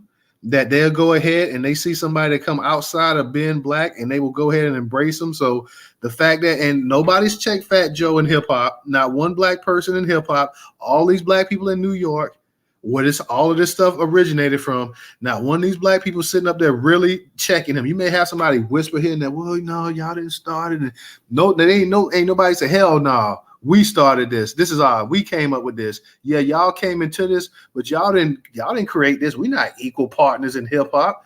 You're a goddamn visitor. You're a guest. Brother, can I just real fast? Hold on, Vovo, because you next, because I'm gonna get to you. So, but I just want to go ahead and close out on that real quick. No, none of these black people that actually created hip hop in New York. Very rare. Do you ever? They never say that. They're the same ones that they say, hey, you know that these Puerto Ricans, they live next to us. So yeah, we used to them calling us nigga because they was broke just like us, and we was broke just like them. So we all one family. So if they say nigga, they ain't saying it from a racist standpoint. I'm just being real. But let me give a shout out. Like Jacob Black said, that's why the rest of the world don't mess with New York right there. Let me give a shout out to my sister Wilson as well too. Go ahead, Bovo, because I want to hear what you got to say. You got it. Yeah, I want to touch on that New York thing. I just didn't want to forget. I didn't mean to cut you off. It is some black people in New York calling them out. There's a YouTube channel called Michael Wayne TV. But I'm saying how many? I'm talking about how many of the hip hop? How many? Where's Nas at? Where's all of the hip hop legends? Yeah, I'm talking. I'm not talking about no YouTuber, no podcaster. I'm talking about people who actually went platinum, people who actually legends. Where are the actual people that put this music out? Where they at? Well, that's not gonna happen because you know. That's right. Hold on, Melly Mel, social respect, Melly Mel. Let's stop playing. Melly Mel's one person, and let's be for real. Let's be for real. Melly Mel. When was the last time Melly Mel had an album out? I'm talking about people. I'm talking about people that. I'm talking about some current. I'm talking about some current legends from the '90s that's actually peers of Fat Joe. Melly Mel more relevant than some niggas from the 90s. Well, Melly Mel ain't more relevant than Nas, or Melly Mel ain't more relevant than KRS-One. Melly Mel ain't more relevant than a lot of them. Bro, like I get what you're saying though, but that's not gonna happen and all that shit. So it's like he's still relevant, and for him to come out and say Eminem is not to go on another way. No, I'm not even talking about Eminem. I'm talking about Fat Joe. When Fat Joe made the claims that Puerto Ricans that they were just as equal contribute, they created hip hop just as much as black people. Where are the black people in New York? Who? Backtrack though. You backtrack. He said what he said though. I understand that. You know what I mean? But he still said what he said. Okay, so one you get one Negro to say it. You get one Negro. Yeah, but what I was saying is that you know they not gonna do it because they a slave to their celebrity. You know they want to get on. You know they don't want to ruffle no feathers and fuck up a chick. So they not gonna say it. You know what I mean? These folks are legends, though, Bobo. They can say it, man. They legends. Like, well, they might be legends. But those guys are legends. Those guys are legends in the rap game. They all could be speaking out. LL Cool J. These are legends. But LL got to worry about getting a check. They worried about getting checks more than they should. I'm agreeing with you, brother. I'm on your team. But we know. But I'm saying why they not doing it. It's because they worried about getting a check. They don't want to ruffle no feathers and alienate nobody. They worried about getting a check. That's why they ain't saying nothing. They ain't listening. They hear everything that we talking about. Hey, News too. You know what's worse about it that you bring up those points or those legendary. Oh yeah. Go. Let him go ahead and finish Black Pressure. Go ahead. I thought you was finished, Volvo. Hold on, real quick. Let me let Volvo go ahead because I thought you was finished, Volvo. My bad. Go ahead and finish it up, man. Just real quick, New. I just want to say. That's not trolling me, man.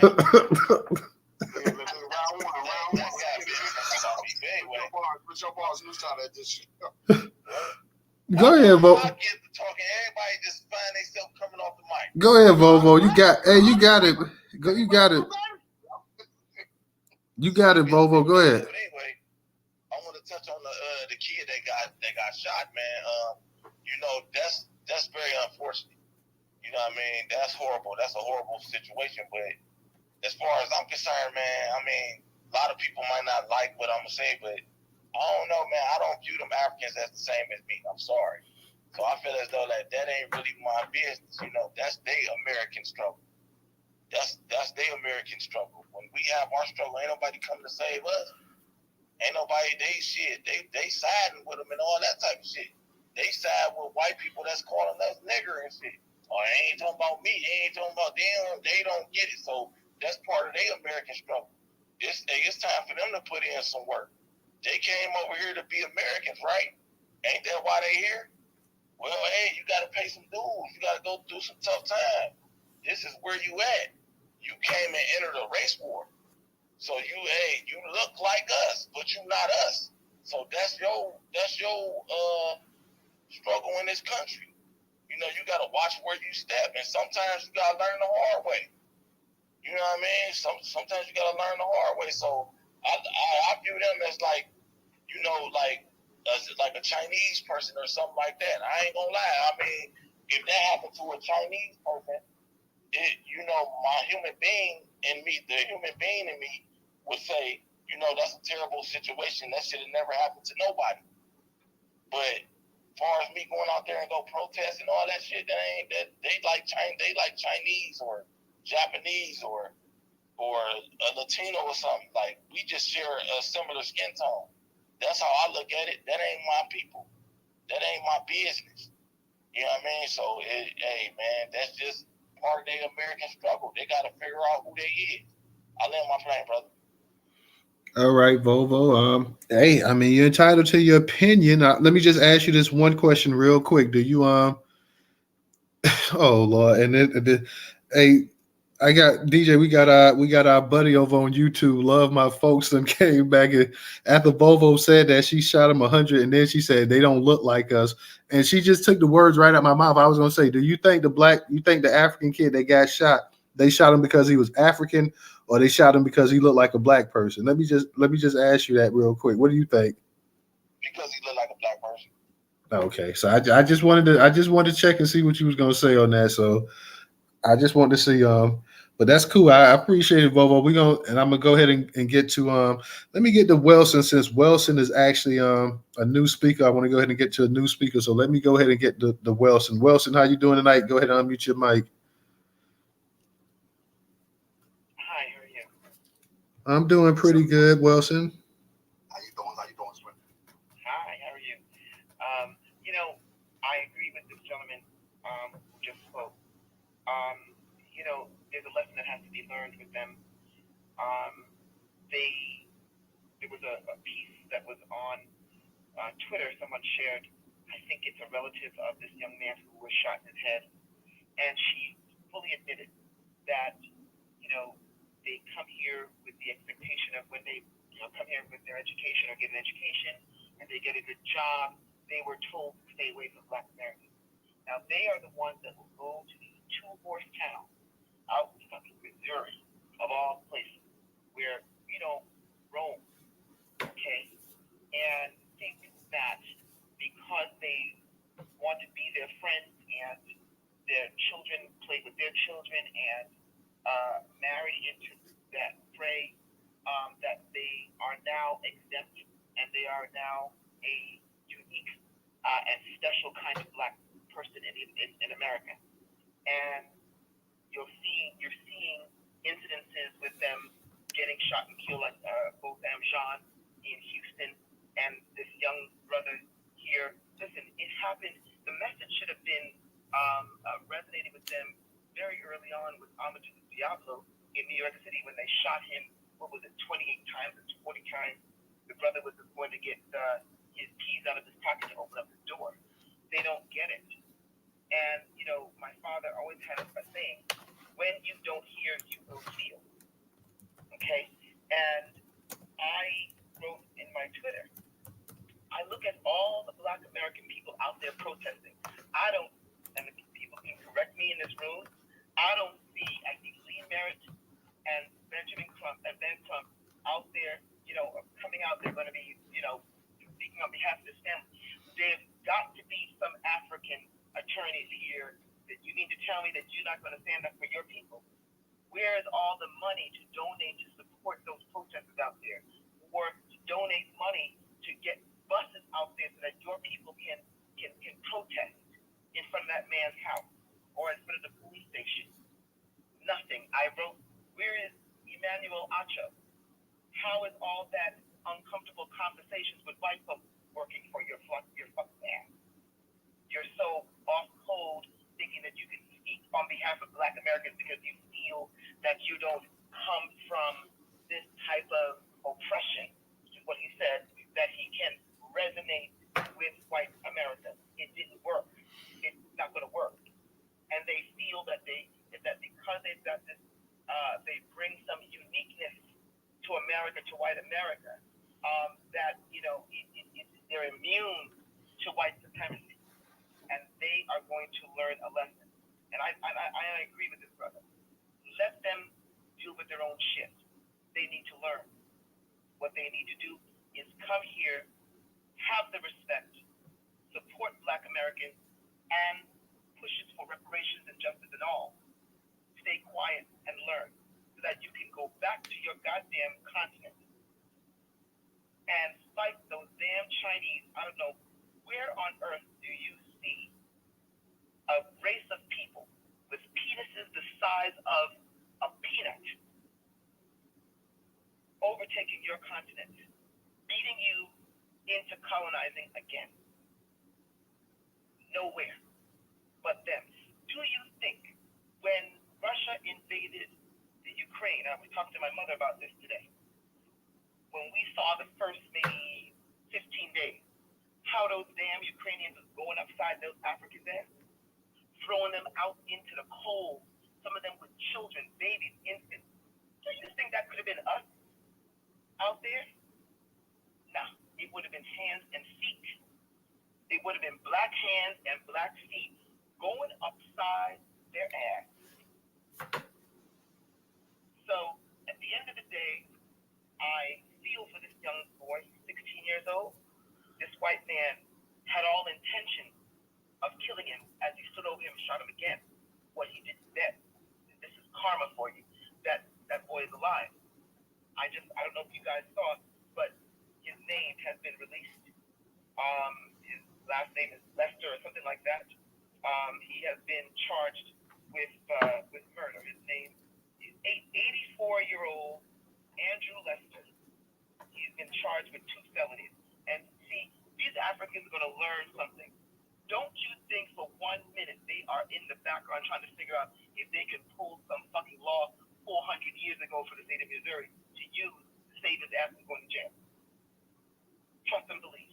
If they could give that white cop in Houston who shot Botham Jean while he was in his apartment, in his drawers, eating ice cream, just 5 years, believe me, they're going to try to see what they can do to get this man off. So, that, and look, John Leguizamo, he's always been problematic. He thinks he's white, and I cannot wait to see this program, because he's got a program about Latin America, a 6-part series, and this is the lead up. All that nonsense was the lead up to this nonsense, and we need to hold MSNBC accountable, hold Peacock accountable. Joyanne Reed is working at MSNBC. She's good to put things out on her Twitter about Black history. We need to call her. Where's your mouth? Where is your mouth with this bullshit? Okay. E-40, look, that's just power for the course. They're going to target you, and look, I heard that it was a white woman he was arguing with, and once the argument with the white woman started, then he was the one that was out saving. So it goes back to the white tears. And that's it. I got nothing else to say, but that's it. So thank you for allowing me to talk. All right. Thank you, sisters. Always appreciate it. And once again, thank you for your donation on Venmo. Let me go ahead. Let me go ahead and get to Fred. Fred, go ahead and mute your mic. And Professor and DJ, hold it down. One second, we're going to go Fred, Mr. Engaging, Buffy, and Volvo. So go ahead and hold it down for me real quick while Fred go. All right, y'all hear me? Yeah, you go, bro. Go ahead. All right. Like I said, I don't want us to make this thing with E-40 about an E-40 political view.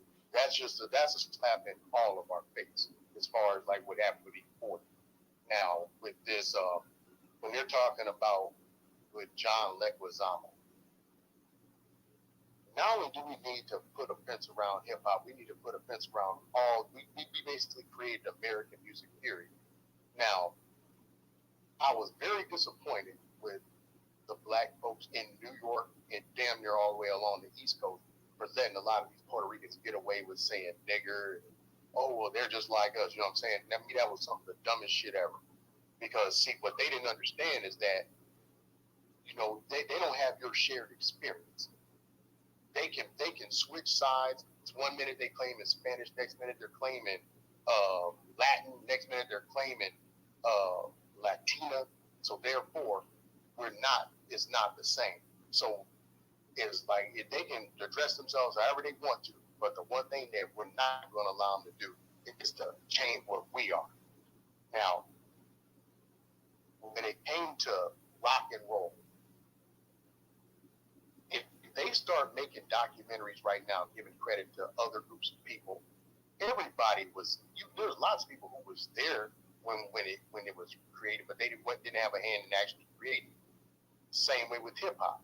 See, one thing about Eminem, he actually got up on his song and said he did black music, so selfishly use it to get himself wealth.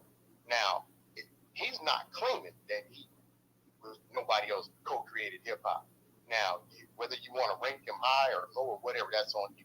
But as far as like this Fat Joe and a lot of these disrespectful ass white Latinas like Fat Joe, where are the cats?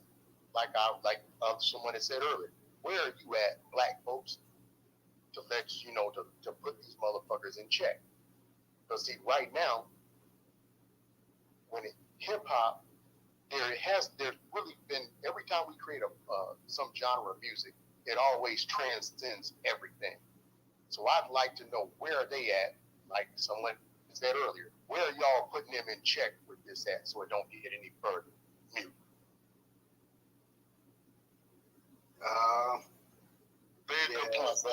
Very good point. Good point, but I'm gonna just say this because I know a lot of cats bringing this up from around the country about New York and giving the Ricans a pass to say nigga.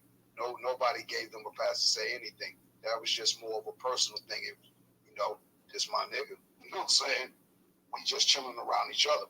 But if they went outside of that and said it, then they did it on their own accord. See what I'm saying? It was a difference back then because we were saying it to each other. And if they the new nigga in the neighborhood and they hanging out with us, is inevitably they're going to be like us and say the exact same shit. So it's like, back to what Newstoter said, we kind of just give shit away. You feel what I'm saying? So other day, a while back, somebody that is of Spanish descent, we cool. We ain't got no problems with it, just being friendly because he cool with my nigga Ray. He a black American. That's my nigga. That's your man. You know what I'm saying? He said, "What's up, my nigga?" to me. I said, "Don't say that to me because that's like me saying to you, what's up, Spick?" His eyes barked down and said, like, "Yo, yeah, okay, I understand. Yeah, it's all good. You ain't no need to get upset about it. You know what I'm saying? We cool." You know what I'm saying? So y'all got to stop saying that everybody just gave a pass to him too, because we don't play that shit out here. We used to fuck these people up, man. You know what I'm saying? And rob their ass all day. You know what I'm saying? And still get it in. Don't get it twisted. We fuck these motherfuckers up at each other because we had to go to war with these people. Not all of them. A lot of them actually are close knit to us because they are like, have adopted into blackness. You know what I'm saying? As far as being an American, yeah. So you ain't gonna have those regular random people out here just randomly saying it. It's just the ones just being brought up in the culture now of the Fat Joes, like you said, John Leguizamo's lasagna, saying that, hey, yo, we fought in every war, we invented hip hop, all that other shit. These people have no culture like that here, man. And they know that shit. And this is why I forgot who said it. They get upset. Well, Volvo said it when when you're trying to verse these people. You're a Latino or a Spanish person. That shit don't even make no sense, bro. You know what I'm saying? Like, come on, man. They know what it is, and they understand reparations too. But they ain't gonna advocate for this shit because they know they not black or Negro or whatever how you want to look at it. But if they were smart, being that America done oppress their fucking countries too, why don't y'all just go and Google together like y'all already do already and go advocate for reparations, Talib Kweli? So this is the reason why you don't hear a lot of these so-called celebrities wanting to say anything because they don't know what the fuck they be talking about a lot of times, like a Talib Kweli, who assume that because he's a rapper and he's saying that all black people should be entitled to reparations And the only people checking them is us. And when we say, hey, look, and I told the man myself this shit. That's why I could call him a bitch. You feel what I'm saying? I don't care. It is what it is, shit. He said that ain't nobody gonna check me on anything up here. He right. Because all the real niggas dead and locked up or moved away. New York ain't what it was in the 90s. Man, niggas would have put the 10 imprint on top of it back then, saying some shit where he's saying. That's why I don't understand why New York saying, yeah, we the toughest up. Nah, get the fuck out of here, bro. You know what I'm saying? We don't want to hear none of that shit. You know what I'm saying? So New York could be New York with the all-togetherness, depending on what borough you might be from. But out here in New Jersey, ain't no integration with that shit. Yeah, we know each other. We cool.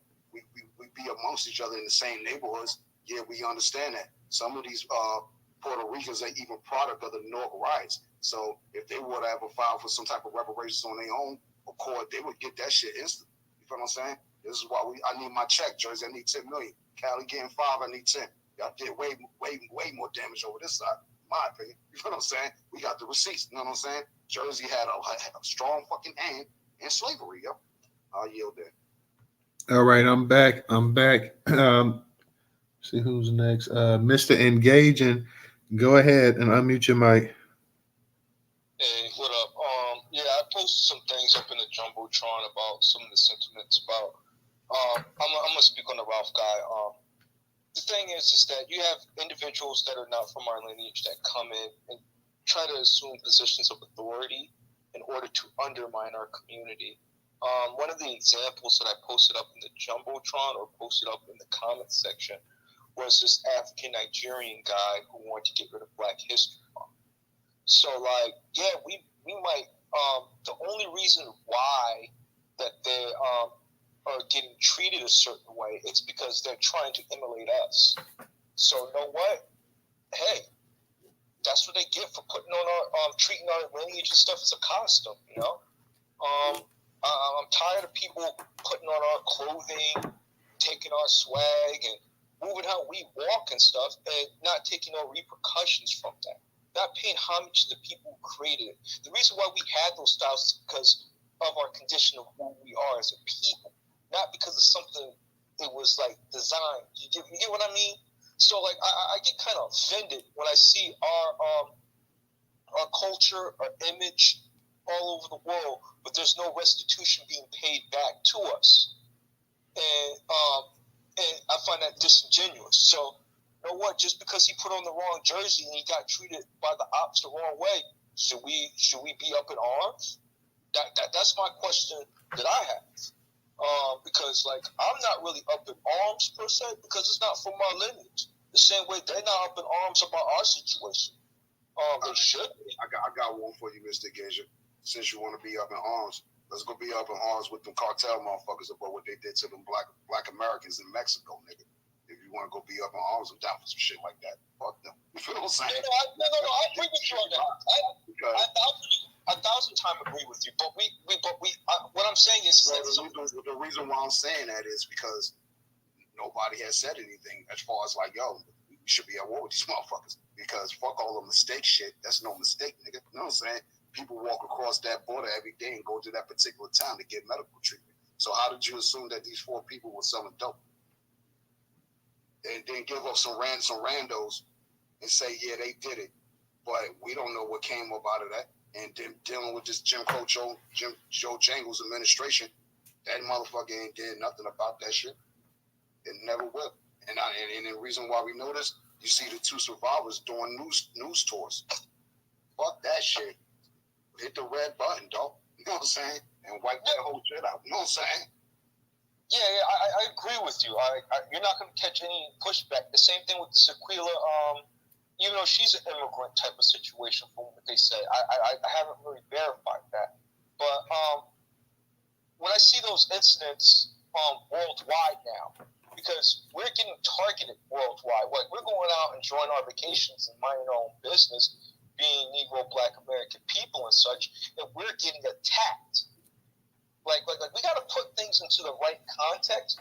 We're minding our business in our communities, you know, and then you got these jackasses running for office, feeling like they can erase things that are essential to our survival, such as they want to get rid of affirmative action, or they want to get rid of certain things that are crucial so that we can get a leg up in society. So, like, yeah, if a bullet hit one, right, I'm not going to say nothing derogatory or nothing like that, but I'm going to feel some type of way because that's a melanated person. But I'm not going to go to the mat like I'm going to go to the mat for my people. I want resolutions for my people. The same way they should be on the grind getting resolution for their people, especially on American soil. Just because the job doesn't stop because they're on American soil. Now, like, since they're talking all that resource talk, like, now they have to defend those resources. Now they have to advocate and protect. Quit cloaking yourselves underneath Negro Black American people and create your own legacy. That's what I'm saying. All right. Appreciate that, Mr. Engaging. Let me go ahead and get to Buffy. You had your hand up. Did you still want to say something or no? It's up to you. No, I'm fine. I'm just listening. Okay. I did have a question about the guy who made the statement that E-40 had made a song. Oh, okay. That was Black Pressure, but I think Black Pressure must have either left or dropped down one because I don't see him up here. Oh, no, but other than that, no, I'm listening. I don't have anything to say, but thank you. Okay. Let me go ahead and get to Volvo. Volvo, go ahead and unmute your mic. Yeah, I wanted to touch on you asked me a question. Did I think that he was shot because he was African or because he was black? And no, he was definitely shot because he was black. The guy didn't ask his name or nothing like that. You know, if he would have asked his name, then he probably wouldn't even he wouldn't have shot him. He would have been having a conversation with him and saying that, oh, you at the wrong house. This happens all the time. People confuse the streets. No, you looking for the household. So the guy was just reacting because he hates black people. But that's a part of the African struggle in America. They look like the people that's hated in this country. So that's a part of their struggle. You know what I mean? That's a part of them. That's a part of their struggle. We're not the same people, but they entered a country where if you look a certain way, you know what I mean, you're going to be treated a certain way. So they got to create, like the brother said, they got to create their own legacy. You know what I mean? They struggle ain't the same as our struggle. They just look like us. They enter in a country where they look like the people that's hated. That's it. Like, that's it. We come from different cultures, different lineage and all that. So, like, that's just they struggle. They just making it's time for them to create their own ethnic group. You know what I mean? It's okay for to be yourself now in this country. We already handled that. Ain't no more segregated water fountains. Ain't no more niggers go around back to eat, whites only. Ain't no more of that. We already handled that. We made it so these people can come here and be who they is, and they ain't gotta worry about all the bullshit that we paved the way for them to be here. So now they can come over here and be themselves. It's okay for it to be different groups of black people over here. It's different groups of Latinos. John Leguizamo might try to act like it ain't, but it is. You know what I mean? There's different groups of Asians. The Asians trying to act like it's not like they all one, but it's different groups of Asians. You know what I mean? Hey, this America. There's different groups of black folks now. That's their struggle. They got to figure out who they are in this country. This is their American story.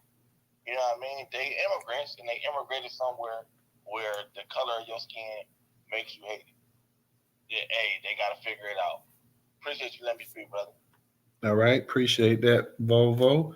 I see we got a new speaker up here. Heat St. Cloud. Go ahead and unmute your mic. What's up, family? I want to say was a salutations to the room, but I agree with everybody what everybody's saying, man. Like they gotta really hold their own nuts right now. Like we did the Civil War, we fought in every war, we passed the Civil Rights Act. You know what I'm saying? And it's like we've been putting on we're the face of black people for the world because we're just a great lineage. You know what I'm saying? But at this point in time, you know, we see all the antics online, how they undermine us. They talk bad about us and try to kick us while we down. Not only that, but they try to undermine our reparations claims too. Like if you look at the OMB, the things that they was doing with that, and just like right now they really in the way. And as you can see, we are the narrative and we do fit the mold. You see, there's Asians now trying to delineate, saying that they're a specific type of Asian and everything like that. Like it's a lot of antics going around this, and we got to be more observational about these things, because like the Freeman dudes, how they tried to like rename, like reclassify us. Like that's just some slimy stuff. And then, you know, like we just gotta keep our foot on. I mean, keep our focus on what we got going, and that's it. As you can see, the kid who got shot, I mean, I feel bad for him. You know, we're real loving people, and we got empathy, but at the same time, we got to know how to flip that switch on and off, and we got to be only for us, because as we see, all these other people are not for us. You don't see nobody in the African diaspora saying nothing about the racism that's going on with that kid or what happened. You know what I'm saying? And Africa is a powerhouse right now. They get England, America, we get most of our resources from them. So, I mean, they're a powerhouse right now. They trying to put on with the BRICS thing or whatever or whatnot. Right now, they're in position, you know, to put down like the Asians did in China when the Asians was going through the little shit with COVID. I don't mean to cuss, but when they was going through that, the Asians spoke up about that. You don't see Africans saying nothing about us. The 500 years we was over here going through what we were going through, they never said nothing. The African kid get shot, they ain't even said nothing. They got technology. They see what's going on over here. They either just don't care or either they soft. We built different. And, you know, I land my plane now. I appreciate y'all for letting me speak. All right. Let me go ahead and get to Wilson. Wilson, go ahead and unmute your mic. To the answer to that, brother, they're soft. They're spineless. They don't have courage. And they're cursed people. My father always said something when I was a little girl, that Africans are cursed because of what they did to their own people. With the transatlantic slave trade through the Americas, South America, my father always, the day he died, Africans are cursed. What I wanted to tell you is you have to understand something. As we move and we try to travel and see the world, which is a good thing to do, we have to be very careful how we do it. And we got to have the eyes in the back of our neck, because not so much that Europeans hate Black Americans. This is all coming from lived experience, and I just came back from there for Easter. I'm telling you, it's because you've got, for example,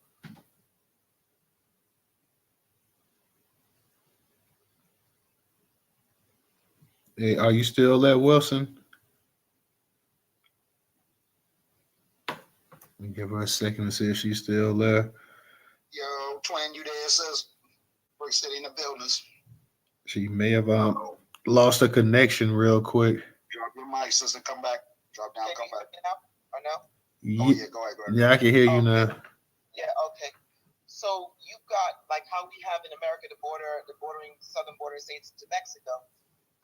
For Europe, you've got Spain, you've got Portugal, you've got France, you've got Italy, you've got Greece, you've got Albania, and I think that is it for that border. Okay, that's from Europe. From Africa, you've got people fleeing countries in Chad, Sudan. You've got they're coming through Egypt, they're coming through Libya, they're coming through Algeria, Tunisia, Morocco. Oh my God, the Moroccans. And they're fleeing those countries and going into those border countries.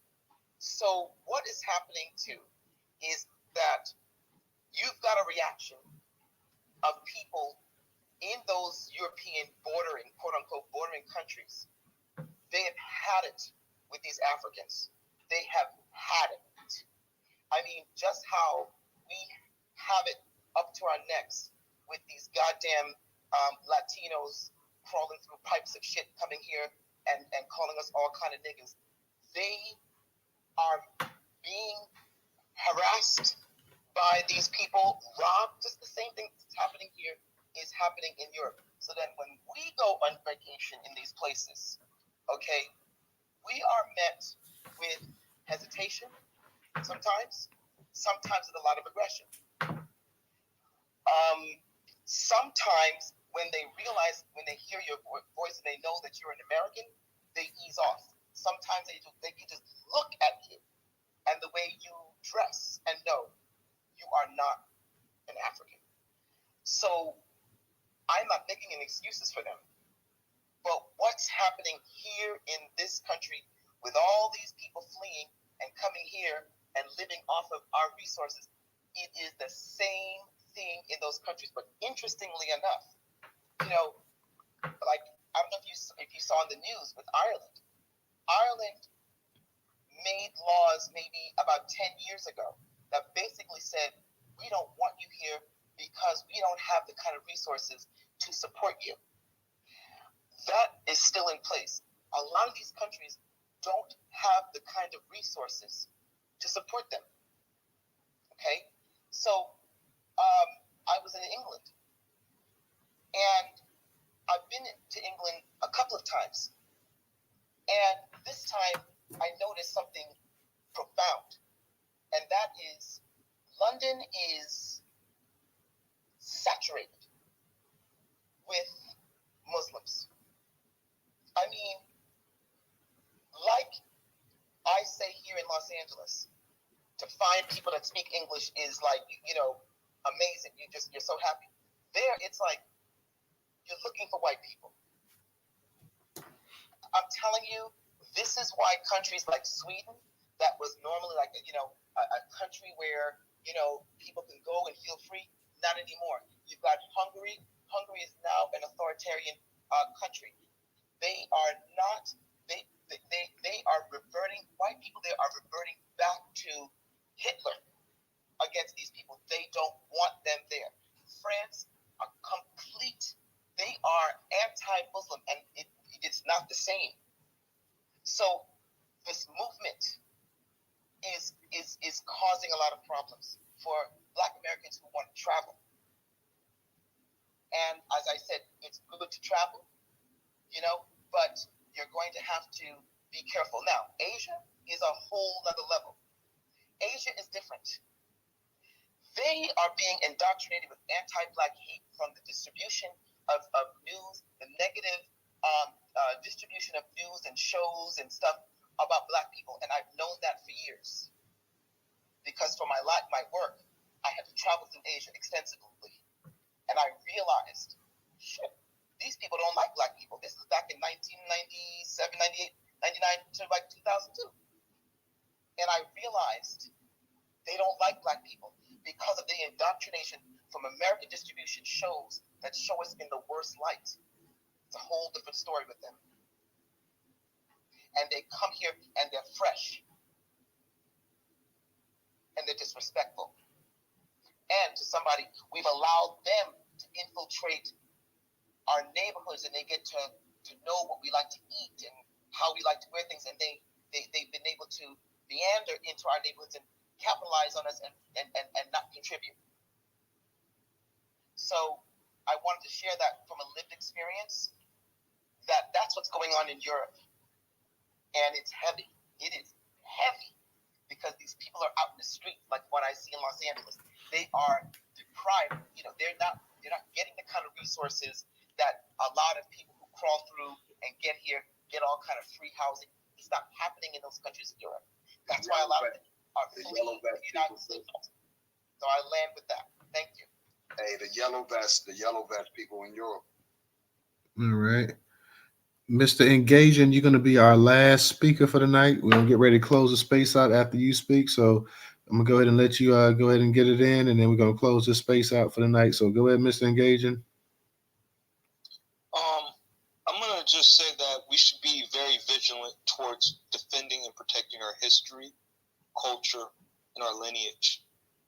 If anybody is trying to intrude on that, I think that we should be aggressive towards that. Any other culture would be aggressive towards that. Those are just some of my suggestions. You might not like them, but just the condition of where we're at right now, we're at the point of being wiped off this hemisphere. And we're still playing games about being called Negro. We're still playing games about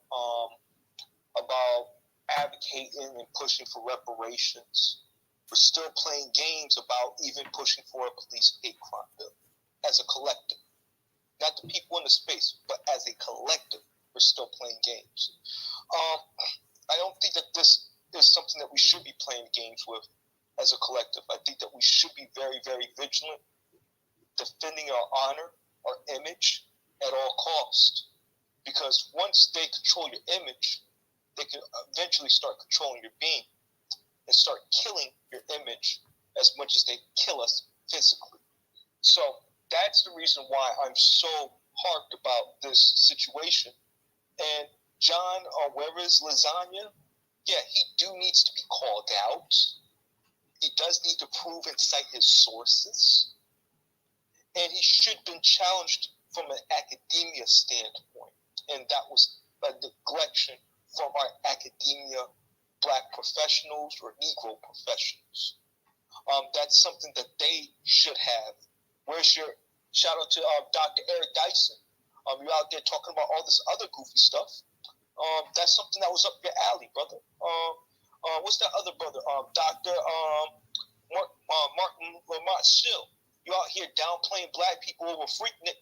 Where you at for this? So, like, that's just my take and my observation just on overall, that we're still playing games as a collective. And it's time for us to be serious, to be vigilant, to reclaim our lineage, our heritage, and our rightful place in America. And I'm going to just end it on that. All right. Thank you, Mr. Engaging. DJ, Professor, y'all want to say something real quick before I go ahead and close this out? We agree to agree. All right. I just want to say, family, we like Mr. Engaging is saying, we do need to keep our culture. We do need to fight back at all costs now.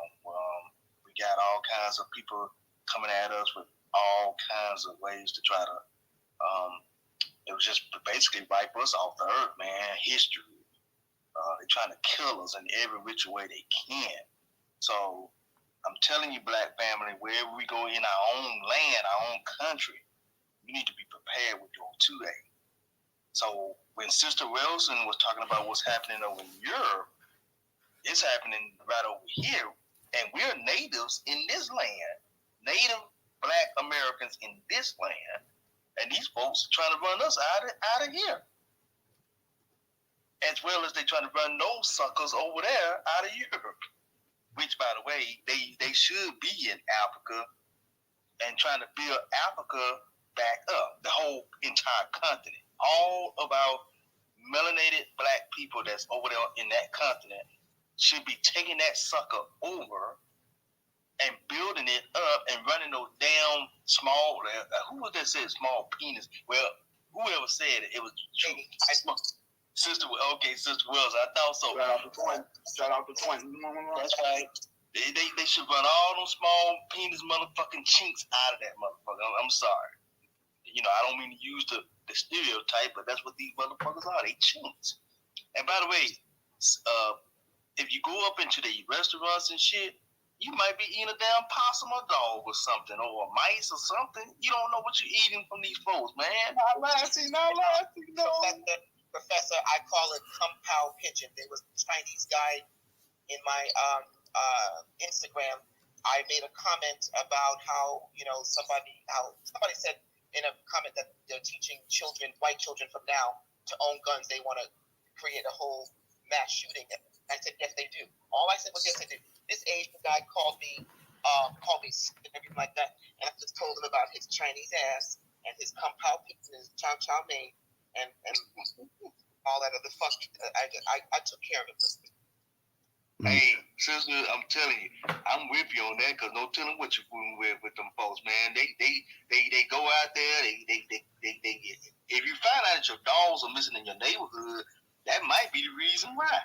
Hey, Professor, real quick, let Ray say something real quick before we go ahead and close it out, because I see he just came back up here. So, Ray, go ahead real quick, because we're going to get ready to close it out.